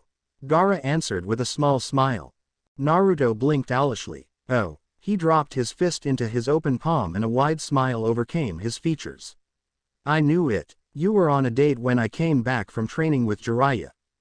The love goddess clapped. That's my boy. He knew the signs just like his mama. Temari rolled her eyes. Yes, Naruto, you caught us. We were on a date. All hail your skills of observation. Naruto pouted at her like a kicked puppy. There's no need to be so mean about it. He kicked the ground lightly. Plus, I should have been told that first. I'm one of Shikamaru's oldest friends. I'll bet he told Kiba before me, didn't he? The scandal. Aphrodite. Do shush, we want to listen. Demeter told her, making the goddess puff up her cheeks. Enough of this foolishness. Onoki snapped. The Kage turned to him as he kept a hard gaze on Naruto. You wish to unseal the powers of the Rakuto, fine. But I suggest you only do so if you have to fight one of these gods. Zeus pursed his lips. Ah, this one was the doubter, correct? Yes, father, Athena nodded. There should be no reason for you to unseal these powers otherwise. And he'll need to be seen fighting one as well. He added with a nod. He turned to his other bodyguard, a white-haired man with equally dark skin dressed in loose dark attire. Darui. No, bro, let me go. Kurabi cut in pleadingly. I can keep a tight eye on Naruto. We do not have to keep the Jinchuriki hidden from the enemy this time around, Onoki said with a nod. But I want eyes I can trust out there as well. Kuretsuchi. The pink-eyed girl hummed and shrugged. Sure, but give me the hat when we're done, okay Gramps. You're the last choice I have to be the fourth Tsuchikage. Onoki retorted heatedly. The two started to argue over his withering health and the future of the village, which made the other Kage smirk in great amusement. Mei turned to look at Tsunade. This is a good idea. Send the young protectors of our villages to act as emissaries. I'll send Chojuro out to defend Naruto-san and interact with the world. He has to find other members for the Seven Swordsmen anyway. Nice. Blue guy is coming. Percy grinned. He wouldn't mind joining these sword guys. He wondered if dyeing your hair was necessary. Chojuro sputtered for a moment. But Mizukage-sama. Chojuro-kun, you don't want to upset your Mizukage, do you? Mei asked sweetly as she fluttered her lashes at him. Aphrodite sighed. I wish she were my daughter. She's a natural. Chojuro whimpered and hung his head as he walked around to stand beside Naruto and B. No, Mizukage-sama. Good boy, Mei said with a bright smile. She turned back to Naruto. Kurigakure will hide you from your foes, Naruto-san. Sunagakure will poison your enemies, Kankuro said as he walked from behind Gaara to stand beside the blonde. Gaara nodded at Kankuro's movement while his brother and friend shook hands. You have my sword, Hermes said, raising his cell phone. Hephaestus nodded, and my axe. And my bow, Apollo exclaimed. For the Fellowship of the Ring. Nerds. Ares blanched. He just had to be related to them.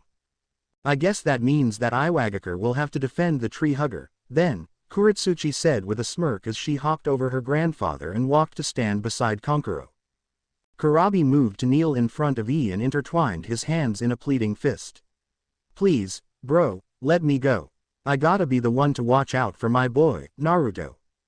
E looked at Darui, who shrugged and said coolly, B-sama is the hero of Kumo, Raikage-sama. I'm just your right hand. When it comes down to it, he's a better choice than I am. Sorry. E turned to stare at Kurabi for another minute before he nodded. Darui's right. B. Your mission is to defend and watch Naruto Uzumaki, Jonin, Tsunade said with a smirk. She turned to the surprised blonde and gave him a smile. I'd say he's earned his promotion 10 times over. Yay to a better paycheck. Percy mock cheered. Naruto beamed widely at the news. The Chunin promotion was awesome, but the field promotion to Jonin. That was so much better. Kakashi's proud look made Naruto straighten even further in pride. Right, he said. Defend and watch Jonin Naruto Uzumaki to ensure he is not killed by bounty hunters or abuse his powers gifted to him by the Rakuto. Naruto rolled his eyes and crossed his arms. Yeah, like I'm going to bend reality over something little. Like making instant ramen actually instant. Naruto's eyes widened at his words and he clapped his hands to either side of his head. How have I never thought of that before? Yeah, sending people to watch him is a great idea, Kankuro said while Kuretsuchi groaned into her palm. The savior of the world, everybody, she said. B, however, pumped his fist. Yo say ho. Artemis pointed to Aphrodite, ho. The love goddess squawked. What? The rapping ninja told me to do it. the huntress said with a sly smile. Athena gave Apollo a look. I told you rap was rotting the minds of the youth. It's not my fault. And Arte ain't that young despite what she believes. You know you can count on me, bro. Uzumaki's not gonna be beaten with me at his side. I'm the ultimate shinobi best suited to defend his hide. Tsunade nodded. Right. Then we are agreed. Naruto Uzumaki, you have the permission of the 5 villages to unseal your Rakudo powers if you face against a god, and you will lead this small squad to fend off any revived shinobi. Naruto grinned tiredly as his adrenaline rush started to fade. Sure thing, Bachan. Allied squad, you're all dismissed. Tsunade said. The 5 nodded and 4 of them turned to Naruto. A moment passed before Naruto asked. Why are you all staring at me? You're the leader, say something, Jason whispered. He's just got performance anxiety. Apollo said. Not with your daughter he didn't. Ares grinned. You did not just go there. The sun god glared. I did, ha. Konkuro and Kuretsuchi stared at him for a moment before they palmed their heads in sync. Kurabi chuckled and pulled out his notebook to write something down. It was Chojuro who had the courage to speak up. Forgive me, Naruto-sama, but we don't know where we're supposed to go. Chojuro sweated slightly as Naruto stared at him blankly. Didn't you say you were traveling with your half-sister and other demigods? Oh, that's bad, Frank winced. And his clones asleep. Hazel worried, and wasn't the scroll tucked away? Frank corrected himself, really bad. Or in Percy's words, really, really bad. Annabeth teased. One time, the son of Poseidon frowned, just once I said that. Right, gotta get back to the Argo. Naruto nodded as it all came rushing back to his sleep-ridden mind. He pulled the massive scroll strapped over his shoulders around and set it on the ground. Naruto unrolled it to reveal a large seal that had a large kanji for shinobi in the center of it. The demigod beamed and set his hands on his hips. Awesome, now all we have to do is get summoned back to the ship. A moment of silence passed. Naruto, Tsunade took in a breath of air to calm herself down. Is there a toad on the ship? No, Bachan. Boss Toad said I can't summon the toads outside of the continent anymore, remember? Naruto asked. He just explained this a second ago, didn't he? How'd she forget so soon? Tsunade reached over and grabbed Kakashi by his flak jacket. Get me a bottle of sake. No, 10 bottles. Make it 20. No, Zeus told Dionysus, making the wine god click his tongue in annoyance. Spoilsport, I can take back those 50 years you know. No, Dionysus cried out, I'll be good. Zeus gave a pleased nod, see that you do. I'll take some sake, too, Onoki said with a grin. The old geezer can't drink it. It's bad for his liver and he's not allowed to die before he gives me the hat. Kuretsuchi interjected. Kakashi slipped out of Tsunade's grasp and walked over to Naruto. He set his hands on his student's shoulders and stared into Naruto's eyes calmly. Naruto, is there a chakra user other than yourself on the Argo too? Naruto blinked as he pondered the words. His eyes widened in fear as he made the connection that no, there was not a chakra user. He'd just stranded himself and his team back on the hidden continent. Before he could panic audibly, salvation came in the form of a certain 9-tailed fox known as Kurama. Idiot, don't panic, summon a clone, dispel it and then wait for your other clone to get the memories. Kurama barked. Thank the internal reminder. Leo wiped his brow, that was close. Meh, cliched, Apollo shrugged, but grinned, still funny though, hee. Kurama, I could kiss you right now. Naruto thought as he calmed down. Burn the furry, Ares cried out, waving his pitchfork, burn him. He was doused with water. You chilled out now, Poseidon asked. Ares just spat out some water, his sunglasses steaming. You're despicable, ew. Don't, I don't want Uchiha germs on me. I meant kick, I could kick you right now. Naruto thought with a twitch in his eye. He forced an awkward laugh and rubbed his neck. Oh, wait, yeah. Sorry, I'm just tired, Kakashi-sensei. Of course there's another chakra user on the Argo too. You know me, I've always got a plan. Athena nodded, indeed he does. He just needed a reminder of his plan. Annabeth giggled. I reiterate, Kuretsuchi began lowly. He's the savior of the world. For good reason, Konkuro said firmly. He crossed his arms and grinned lightly. Besides, the kid's kind of funny. Kuretsuchi gave him an odd look. Says the one that wears makeup. Oh, ha, like I've never heard that one before, Konkuro said dryly. It's war paint, I've worn it since I was young. Make any joke you've got, I'll bet I've gotten more tail than you have any sausages. Honestly, such crude remarks. Hestia frowned. I like make boys style. Ares chuckled. Artemis rolled her eyes. You would, pig. Get a new one-antler head. Are you trying to get in a censored measuring contest with me? Kuretsuchi asked in bewilderment. Why, are you admitting to having one? Kurabi snickered. Burn. I love their flirting, Aphrodite tittered. How is that flirting? Athena questioned. It's like how you and Poseidon never get along, but deep down. Poseidon coughed into his fist. Never. Same. Athena commented with a wrinkle of her nose. The love goddess pouted. She knew there were sparks between them. Just look at their children. Shut it, Jinchuriki. Kuretsuchi glared at the Kumo nin with a scowl. Kage Bunshin no Jutsu. Naruto made a clone appear and promptly dispelled it. He turned to the squabbling trio and then looked at the groaning Kiri shinobi. Did I miss something? No, Naruto-sama, Chojuro said with a sigh. He readjusted his bandaged sword and moved to stand beside him. So this is a summoning seal. Naruto beamed. Yeah, I made it myself last night. This is actually just a receiving seal that will send whatever is atop it to the location of the other seal. Once my clone gets the memories, we should leave at any second. Interesting. Chojuro mumbled. Think you could reproduce it? Probably. Naruto shrugged. Why? It might make for good trade between our villages, Chojuro said. Teleportation would increase trade flow, Hermes murmured with interest. In the future Hermes, the smith god told him. Not that whole world of tomorrow thing. Hermes whined. He rubbed his chin and ignored the interested gazes of the Kage as he continued. Now, you said that the toads didn't understand the language of the demigods. No, they use something called English mostly, Naruto said. He rubbed the back of his head. I got lucky and got the language implanted in my head. I guess you guys are going to have to learn it. Maybe not, Chojuro said. He looked at the Mizukage, who nodded, and then looked back at Naruto. You've obviously got the skills in Fuinjutsu that Jiraiya, the Yondaime Hokage and the Uzumaki clan were known for, so perhaps you could perfect a seal that we've been working on in Kurigakure no Sato. A sort of translation seal. Athena pursed her lips. Now translators. That was just astounding. All they had were computer programs. Naruto rubbed his cheek. Can you fill me in on it when I get some sleep? Sure, but until then you're going to have to act as our translator.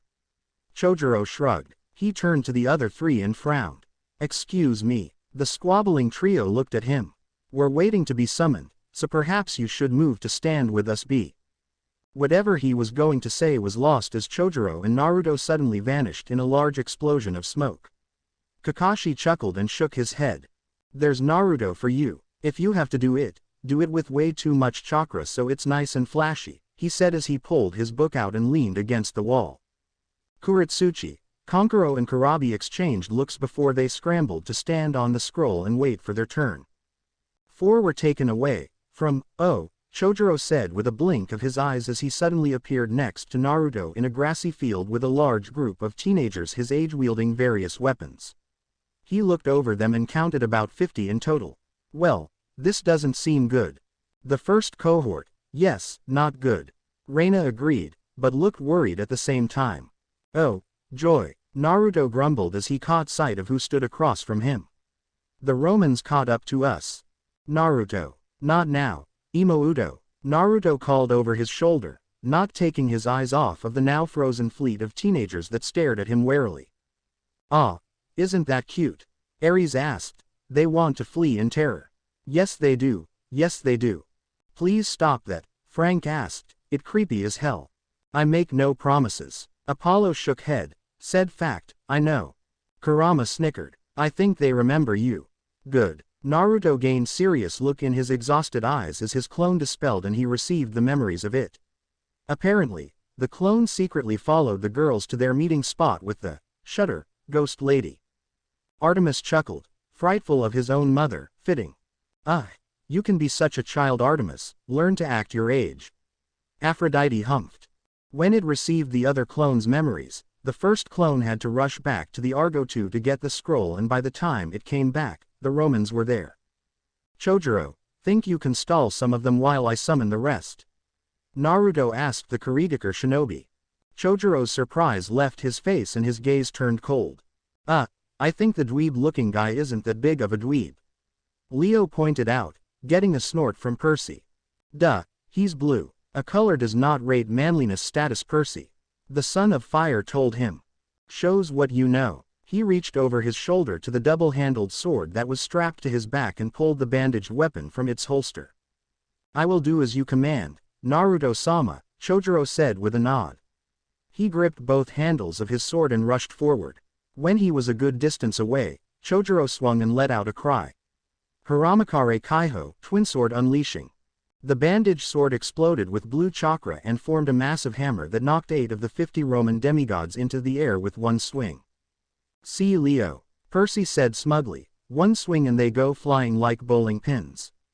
The Romans coughed, getting his attention. Percy looked a bit nervous. What I mean is, ninjas are broken.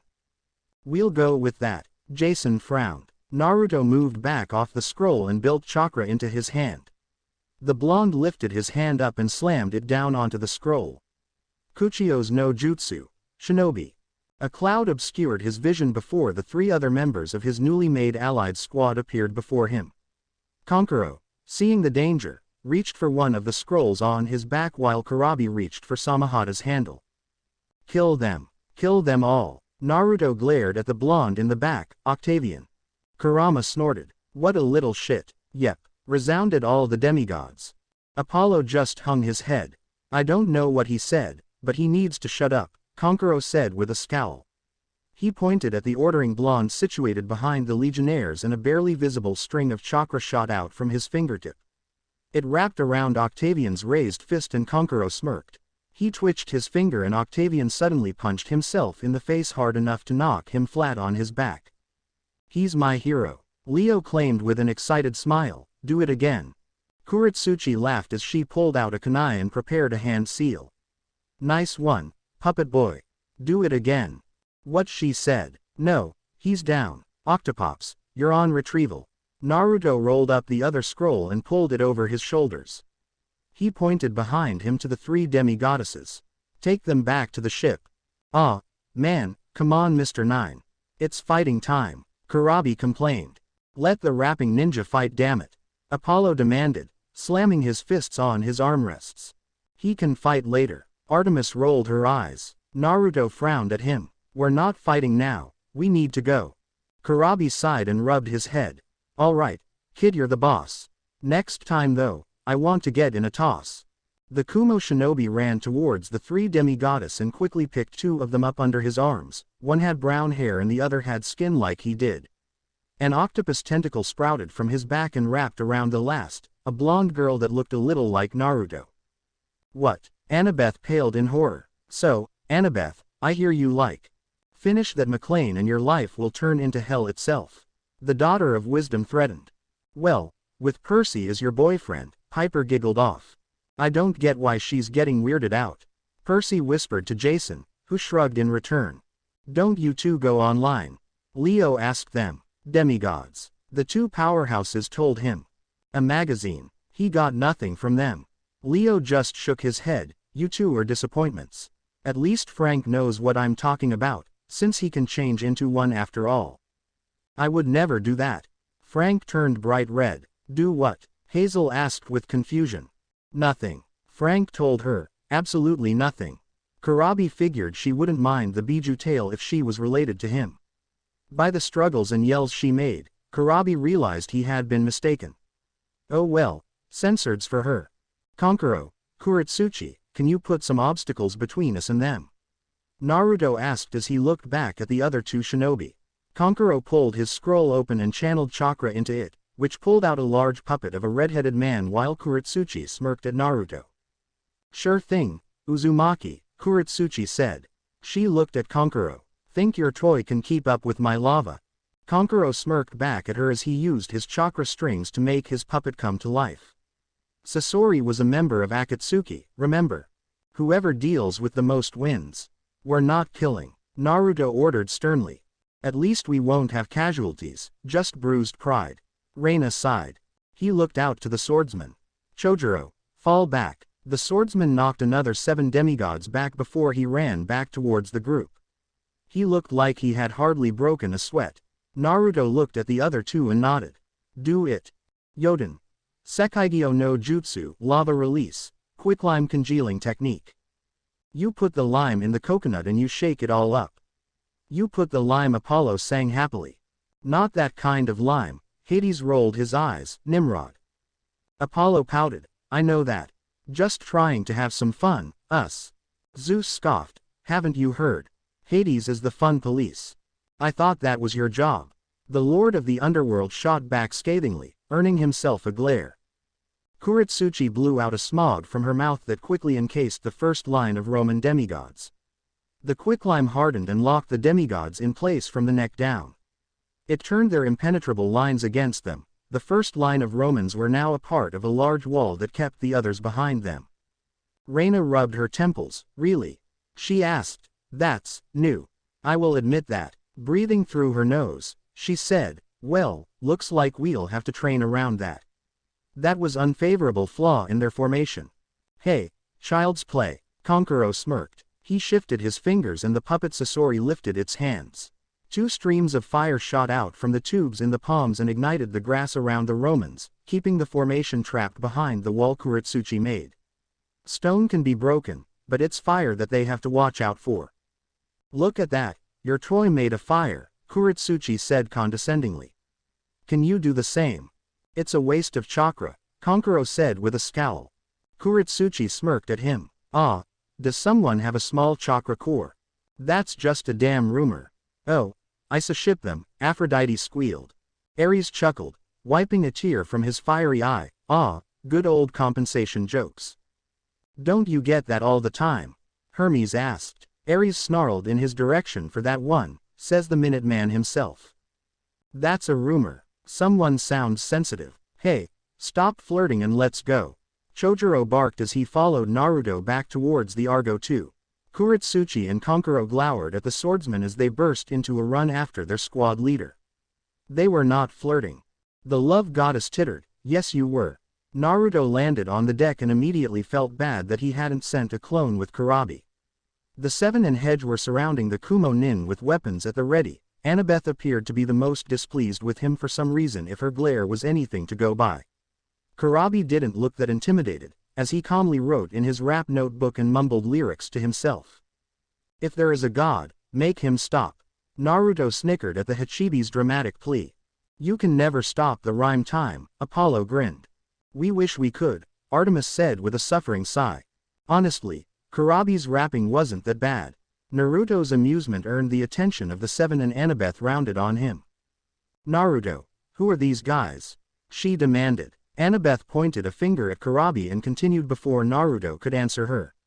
And why did he have a tentacle coming out of his back that wrapped around me?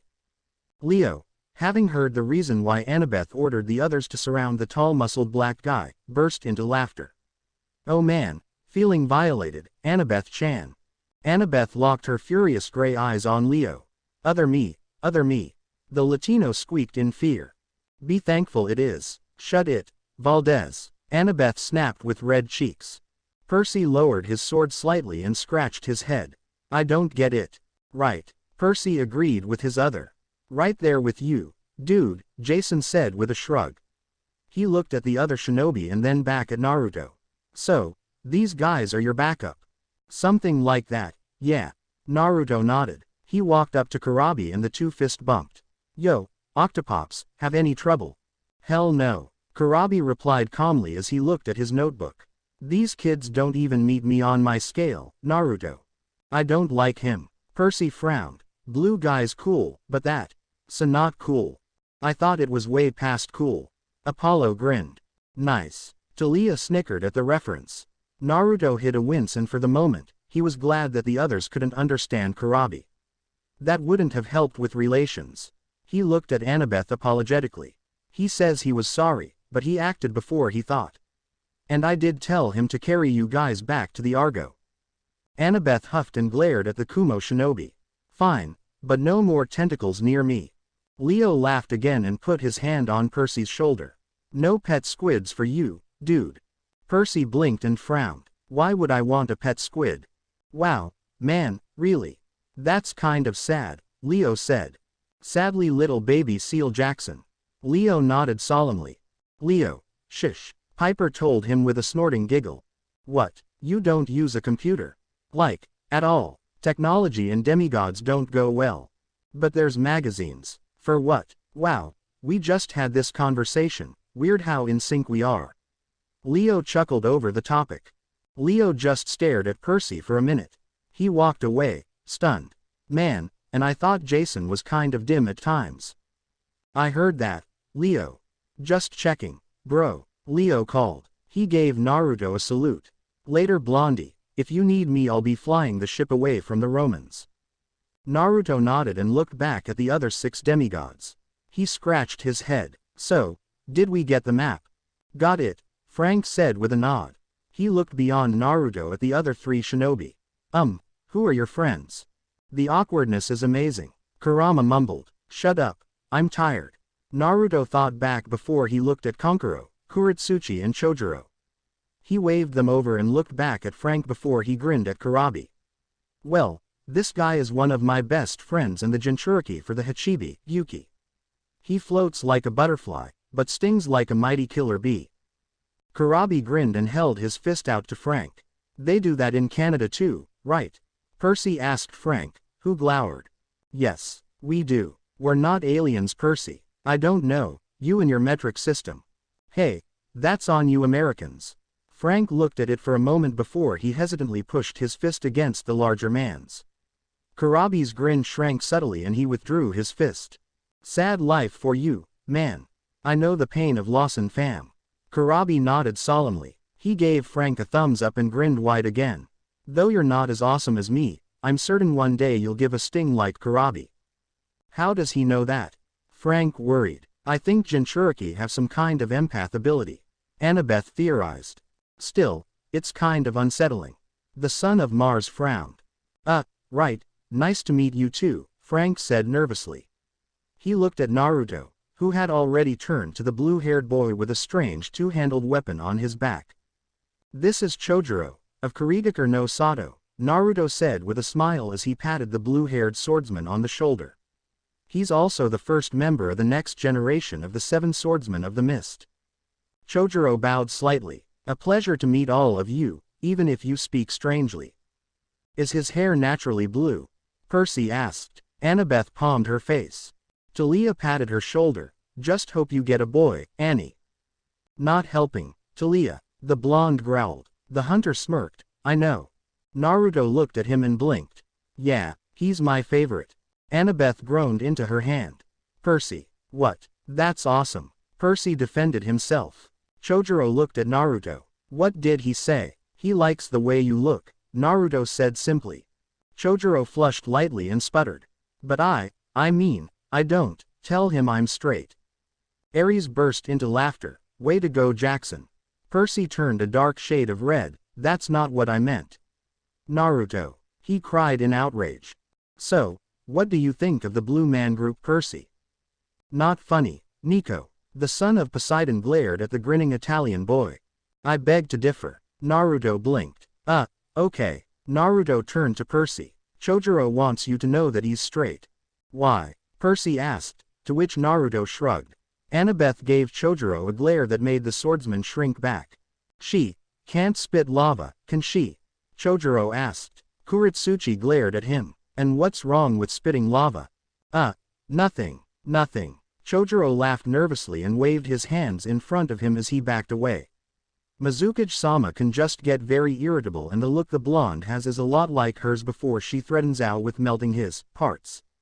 I think I'm beginning to like this woman, Artemis smiled, much to Aphrodite's horror. No, I saw her first. The love goddess whined like a child. She's a fictional character. Mine. Kid's got a brain, Kankuro said with a smirk as he crossed his arms. He looked at the group of kids that were staring at him and he scowled. What? Something on my face. Makeup. Piss off. Rock humper. Kankuro shot back. Naruto groaned and rubbed his eye. He was too tired for this crap. Kankuro, please. Alright, Kankuro lamented, but not before giving the amused Kuretsuchi one last glare. He looked back at the demigods and pointed a thumb at himself. Kankuro. Tsunagaker no Sato. He's Gaara's brother, Piper said as the name clicked in her head. The puppet user. He's the master of strings. Talia broke out into song. Apollo bobbed his head in rhyme, metal. Talia, Artemis frowned. What have I told you about breaking out into random songs? You know it reminds me of Apollo when he's annoying. Like always. But it's such a good song, Talia pouted. Right, Naruto grinned. He snickered at the recent appearance of Gaara and looked at Kankuro. Is Gaara really combing his hair now? At Temari's urging, Kankuro said with a chuckle. She says it'll make him look more respectable, but he kind of looks like a dweeb. Yeah, he does. Naruto agreed. He looked at Kuretsuchi. You want to introduce yourself? What made Chojuro and the Hachibi container so special? Kuretsuchi asked with a quirked brow. Naruto frowned at her. Don't call Kurabi that. We don't like labels here. Piper huffed. Speak for yourself, dear, Aphrodite said while flipping her hair over her shoulder. Don't sweat it, Naruto. I can handle the names, you know. Kurabi shrugged indifferently. He was a known Jinchuriki after all. Getting picked on and ostracized was what happened to them. Naruto gave him a small nod and then looked at the demigods as he pointed at Kuretsuchi. And finally as the granddaughter of the Tsuchikage, Kuretsuchi. She's one of the strongest kunoichi outside of Konoha. Kuretsuchi frowned. Hey, what are you telling them? I'm no fan of Konoha, tree hugger. Language barriers are funny like that. Hermes laughed. He had pulled a few good pranks with numerous languages. Lay off him, Kankuro said with a light shove. The guy's practically dead on his feet. Why is he so revered again? Kuretsuchi asked with a frown. Ended the Fourth War on his birthday. I did that, Percy pointed out childishly. Stopped the Uchiha from toppling the shinobi system. Mastered the power of the Kyuubi. Kankuro listed dryly. He arched a brow. Need I say more? TCH, no. Kuretsuchi rolled her pink eyes. Fanboy. Someone can't handle the truth. Kankuro mumbled. Apollo fanned out his arms. Spread the word, my brother. Naruto, who could hear and understand their argument, rubbed his face. Guys. I'll handle it, Naruto-sama, Chojuro said softly. He turned to the other two with a stern look on his face. We've been chosen by our Kage to. Oh, God, and he's a devotee. All spread the church of Naruto, Hermes said in a prayer, Amen. Amen. The demigods jokingly agreed. Kuretsuchi groaned loudly as she cut the swordsman off. She rubbed her head. I better get the Kage hat for this. Talk about a boring-ass job, Kankuro said with a snort. Annabeth watched the three shinobi fall into an argument and she looked at Naruto with a frown on her face. She probably blamed him a bit for not telling Kurabi to not use Hachibi's tail to carry her. Naruto could deal with that. What are they talking about? Nothing important. Anaoba. Look, guys, this is great and all, but can I finish introducing everyone later? I'm exhausted. Naruto groaned. He felt like he could fall asleep any minute. He's going to fall flat on his face, isn't he? Jason asked. Oh yeah, Leo nodded. Jason's face grew serious, called it. Now hold on a second. How do we know we can trust them? Hedge asked with a firm grip on his club. He pointed it at Kurabi. Let's test them. Dibs on the big guy. I love him, Ares said, but he's biting off more than he can do. And man, do satyr have iron guts. No, coach, Jason said with an amused smile. They're with Naruto, we can trust them. Bah, he still hasn't proven that he's not a spy, Hedge grumbled. He and Naruto exchanged glares. Love you too, Fuzzy Britches. Naruto scowled at the satyr. Where are they gonna stay, though? Piper asked. There's no more rooms open. They can bunk with me, Naruto said nonchalantly. All in one place. I don't think so. Hedge pointed his club at the blonde shinobi. Listen here, you RK. No. Leo cried out. No, coach's neck. They ninja'd him. He grabbed Piper.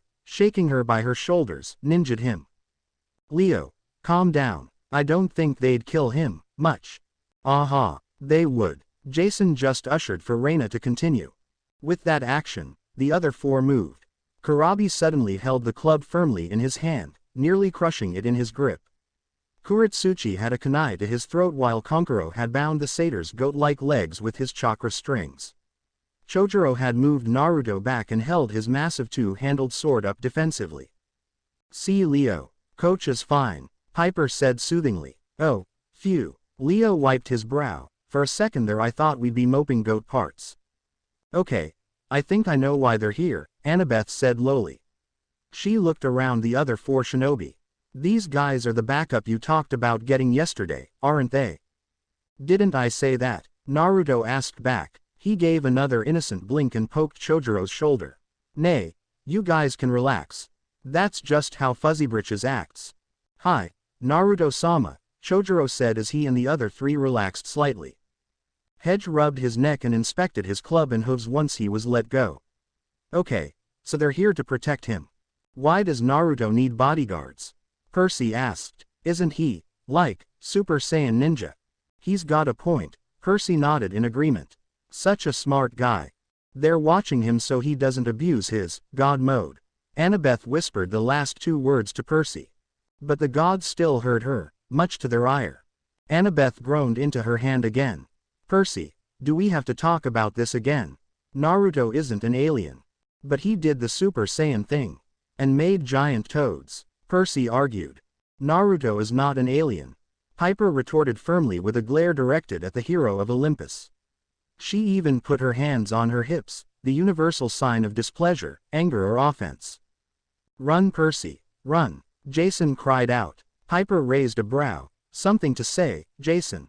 Jason shook his head so fast, it was a surprise that he didn't snap his neck. Talia groaned. Her brother was whipped. She didn't know if she should be happy or sad over this. "I dunno, it could explain a lot," Frank said softly. Hazel looked at him. "Do you believe in aliens?" "Well, there was that thing in Roswell back in, right, sorry," Frank said when he remembered who he was talking to. He rubbed his arm. "I'll explain it later. Okay, this is nice and all, but I can't stay awake anymore." Naruto grumbled. He was starting to get cranky without sleep, and a cranky Naruto was not a fun Naruto. Aphrodite nodded. "I know, sweetie, I need my 8 hours of beauty sleep too." "More like you need to hibernate for that," Artemis scoffed under her breath. "Just slip away from everyone while they argue. I do it all the time when you're arguing with someone. What are they going to do, shame you?" Kurama asked with a snort. Naruto thought about giving an angry retort before he realized Kurama was right. What were they going to do if he just decided to fall asleep while they bickered? Kick him off the Argo? Yeah, right. Annabeth and Piper wouldn't let that happen, and the shinobi and Kunoichi would easily stop it. He was safe with his friends, so being attacked wasn't a problem. Sleep, dream, sleep, dream. That sounds like a great idea, Kurama. What? Slip away from everyone? I was kidding. You remember how they reacted to your aunt and her mate's vanishing act. Naruto. Kurama's words were unheard by Naruto as he listened to the soft voice's mantra. Sleep, dream, sleep, dream. We are inside your mind. Apollo said in a creepy voice, his eyes dilating, mind freak. He crowed. I just want to sleep. Naruto's eyes rolled into his head and he faintly heard his name used by one of the other people on the deck. He fell to the side as darkness overcame him. The last thing he heard was the not real voice he heard before Gaia made Jason and Percy fight each other. It said 5 words that made Naruto uneasy and yet calm all at once. Learn from your dream, Naruto. Seriously, who is that? Piper frowned. It's creepy. I have a feeling, Aphrodite tittered. Who? Not telling. Reina closed the book and turned to the gods, who wishes to read. She asked as politely as possible. Me. Aphrodite cheered, talking the book. Aphrodite gladly snagged the book, eager to read more juicy drama. Immediately after Morpheus drew Naruto into his realm, Naruto realized that once again he was not in his own body. Again, he was dressed in the awesome sunset tunic. He's wearing Sunny D, Leo asked. It's an orange tunic, Leo. Piper told him. I swear that it's wearable, Sunny D. Leo hummed. Not to self. Wearable liquid. I approve of this idea, Hermes said. I was going to say that. Apollo complained. Aphrodite looked annoyed. I am only 2 sentences in. Let me continue, please. Amazing. She can count. The love goddess glared at Artemis and then looked back at the book. His movements belong to somebody else. Talk about annoying. This does not bode well. The words left his lips, but Naruto didn't know why they were said. The eyes scanned the area and Naruto mentally gaped. He was literally standing on a starry sky. How the hell was that possible? Before Naruto could think any more on this, the gaze went down to the blue, green and white planet he stood over. Naruto marveled at the sight of the planet he and the rest of humanity called home. Now that is amazing. Jason breathed. Gaia was peaceful, when she wasn't trying to destroy all of humanity and the gods. It's a wondrous sight, Zeus added softly. It truly was beautiful from here. I cannot let it happen. I will not lose Gaia. Ah, Daddy, you really make the drama so amazing. Aphrodite giggled like a naughty school girl. Lose Gaia. What was this guy talking about? Naruto could only watch as his body strode down an invisible pathway to the rock that was home. Within seconds, he was back on Earth, a proud and powerful stride that made large lizard-like animals scurry away from him. Beloved, there's a voice that sounds familiar. Naruto's head turned and he felt a smile spread across his face as the young and, oddly enough, beautiful primordial of the earth quickly approached him. So young, so innocent, oh so the drama. Aphrodite, read, Athena told her. Spoilsport. The love goddess pouted. Gaia. The voice greeted happily when the powerful arms captured her in a tight hug. When Naruto's body pulled away, the eyes met with Gaia's beautiful green. Are they all healthy and happy? Come see, come see. Gaia was elated and bright with her excitement.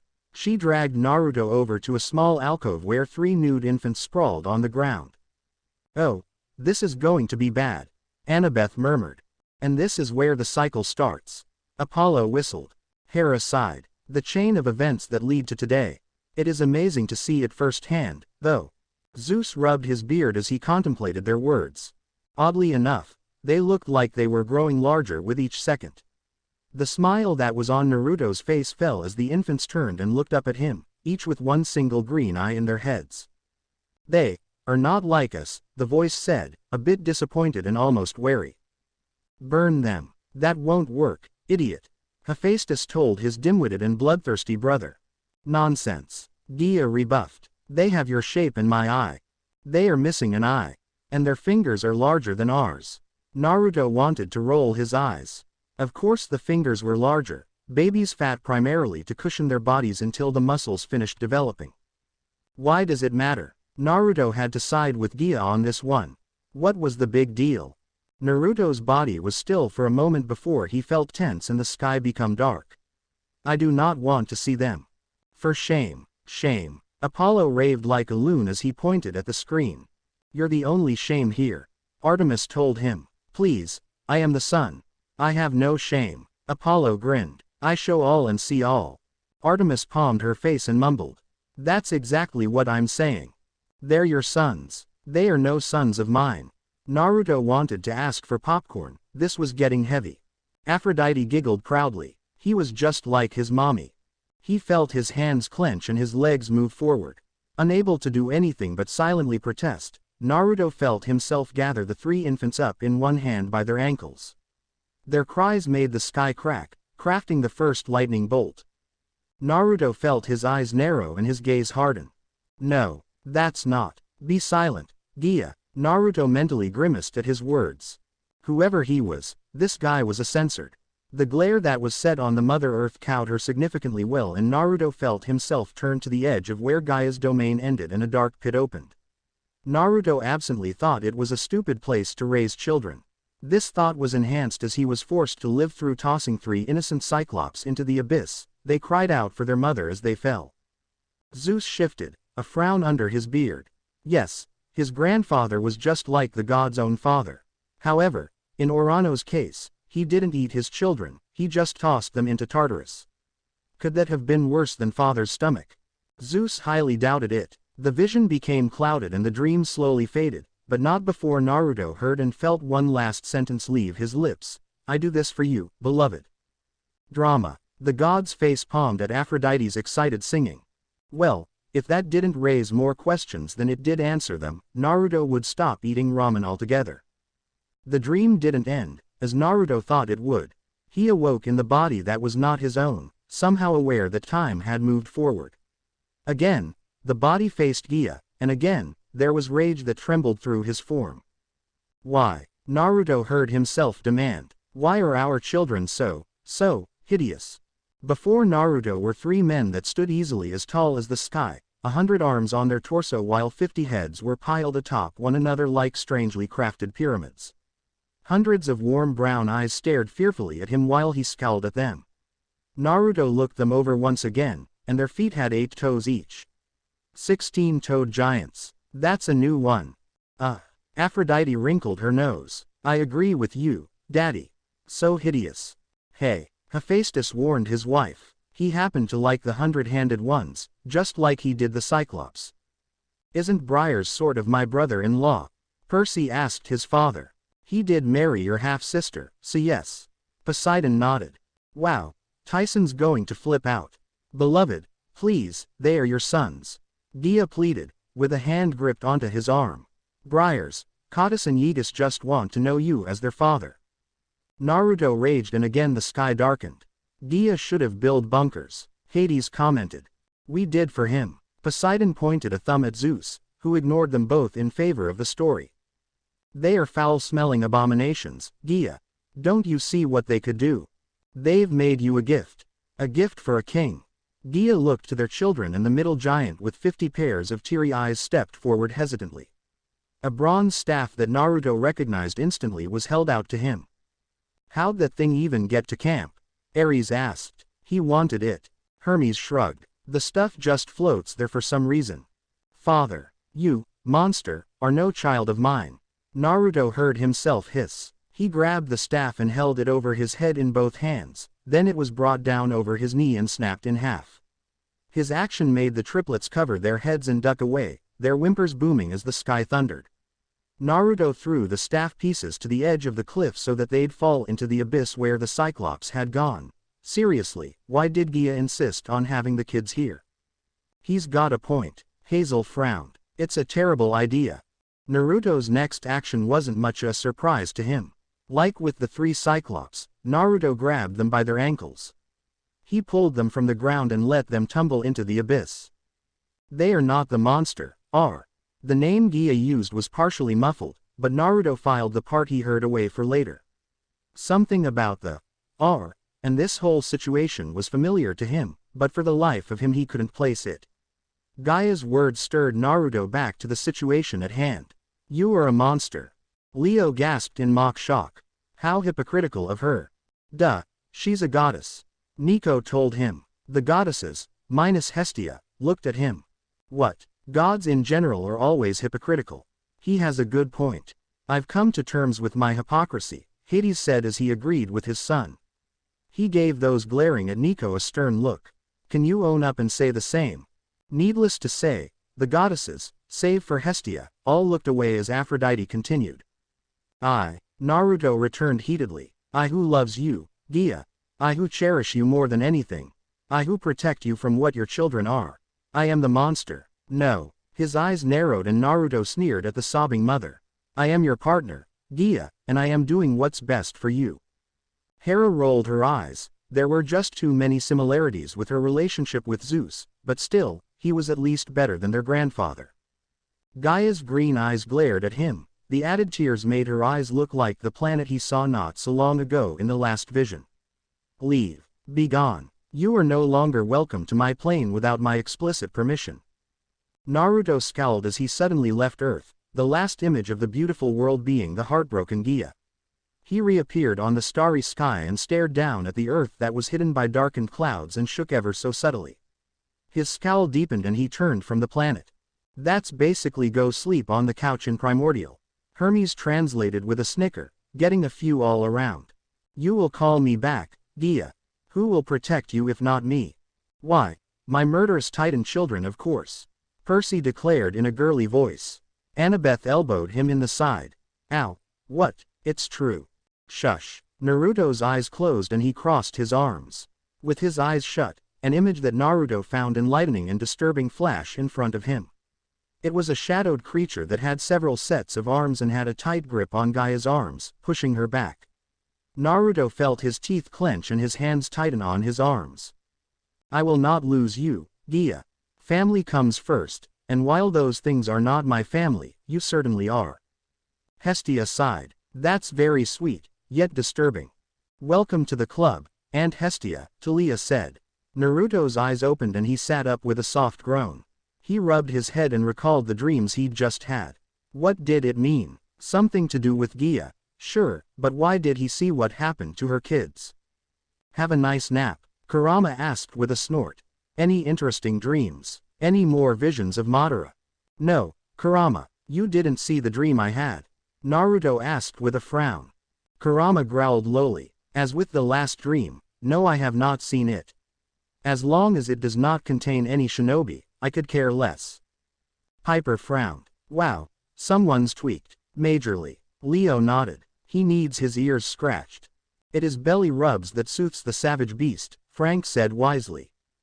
Nico snorted. You'd know, Mr. Fuzzy. Wow, way to be a team player. Shut it, brat, I'm helping you, the other meat bags on this boat are not my concern.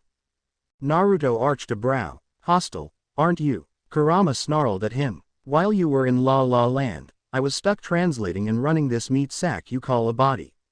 After about 3 hours, the sea urchin realized that I was the one pulling your strings. Isn't that right, you no good calamari? Piss off, Kurama, Gyuki called distantly. Hades rubbed his temples and sighed. It's like Zeus and Poseidon, but in monster form. It oddly fits them. Say that again, his brothers dared as they glared at him. Why, hard of hearing already, old men, says the eldest one. Zeus grunted.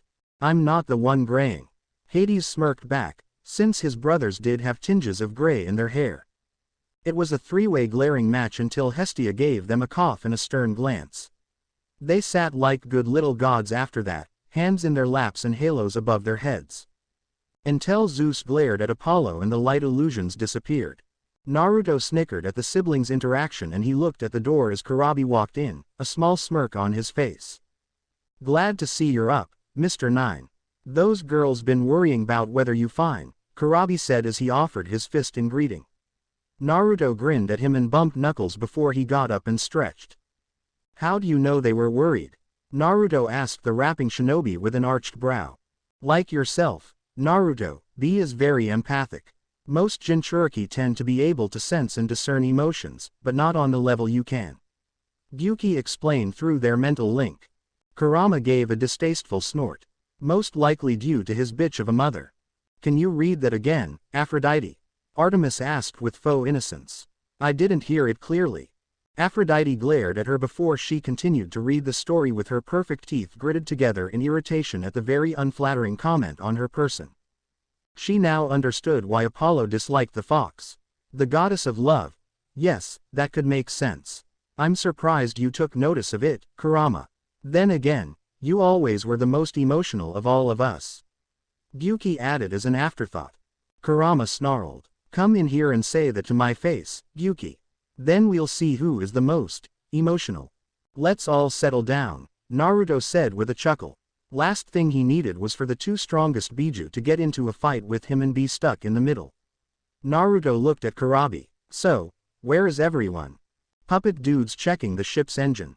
If he so much as touches my stuff I'm burning his puppets. Leo frowned and his arms firmly.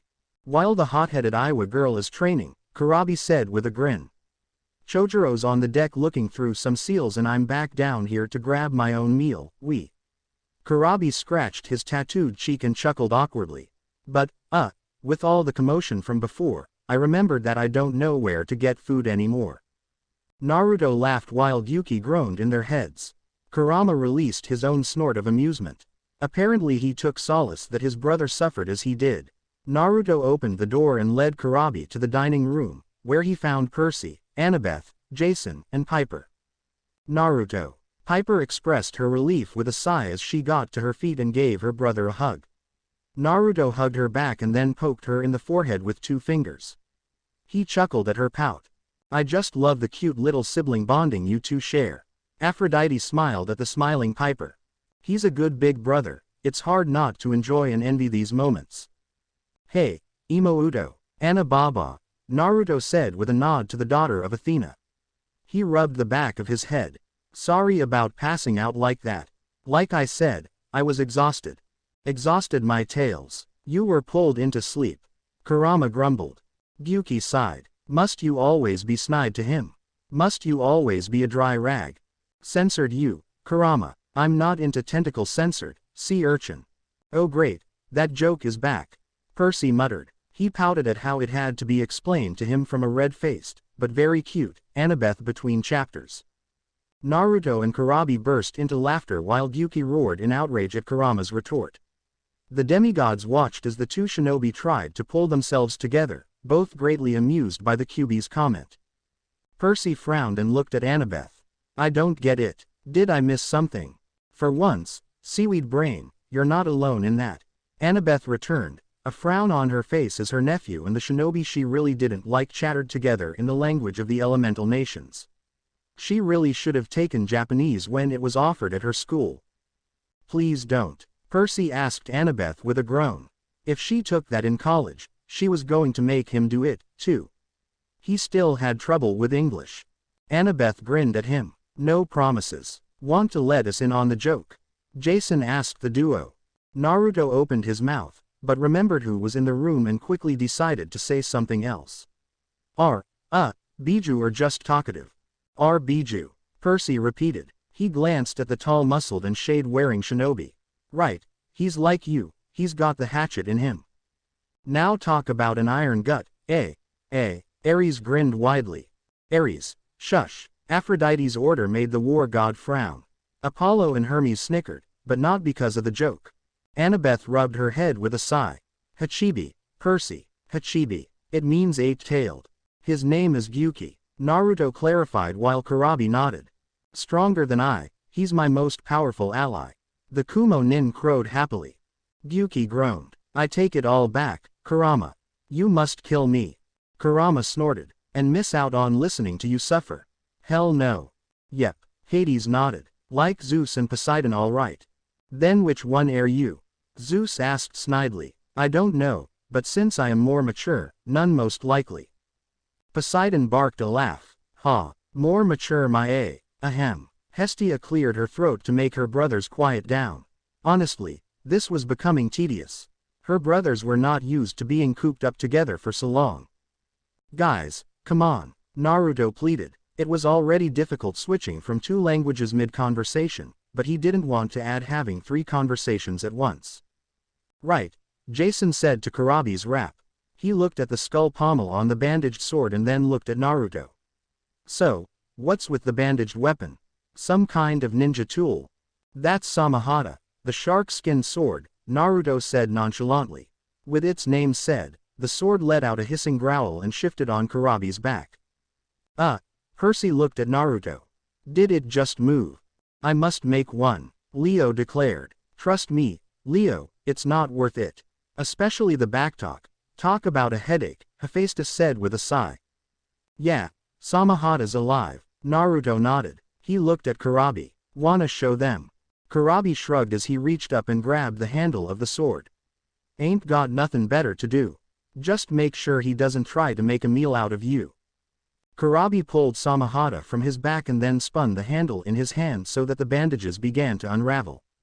What was revealed to the 4 demigods made their jaws drop. It's so big, Aphrodite. Hera frowned at the tittering goddess and glared at the snickering gods. The sword was scaled from the hilt to the tip, but rather than a regular point at the top, a toothed mouth greeted them. 3 scales in particular looked like fins, so that in whole, the sword looked like a scaled shark.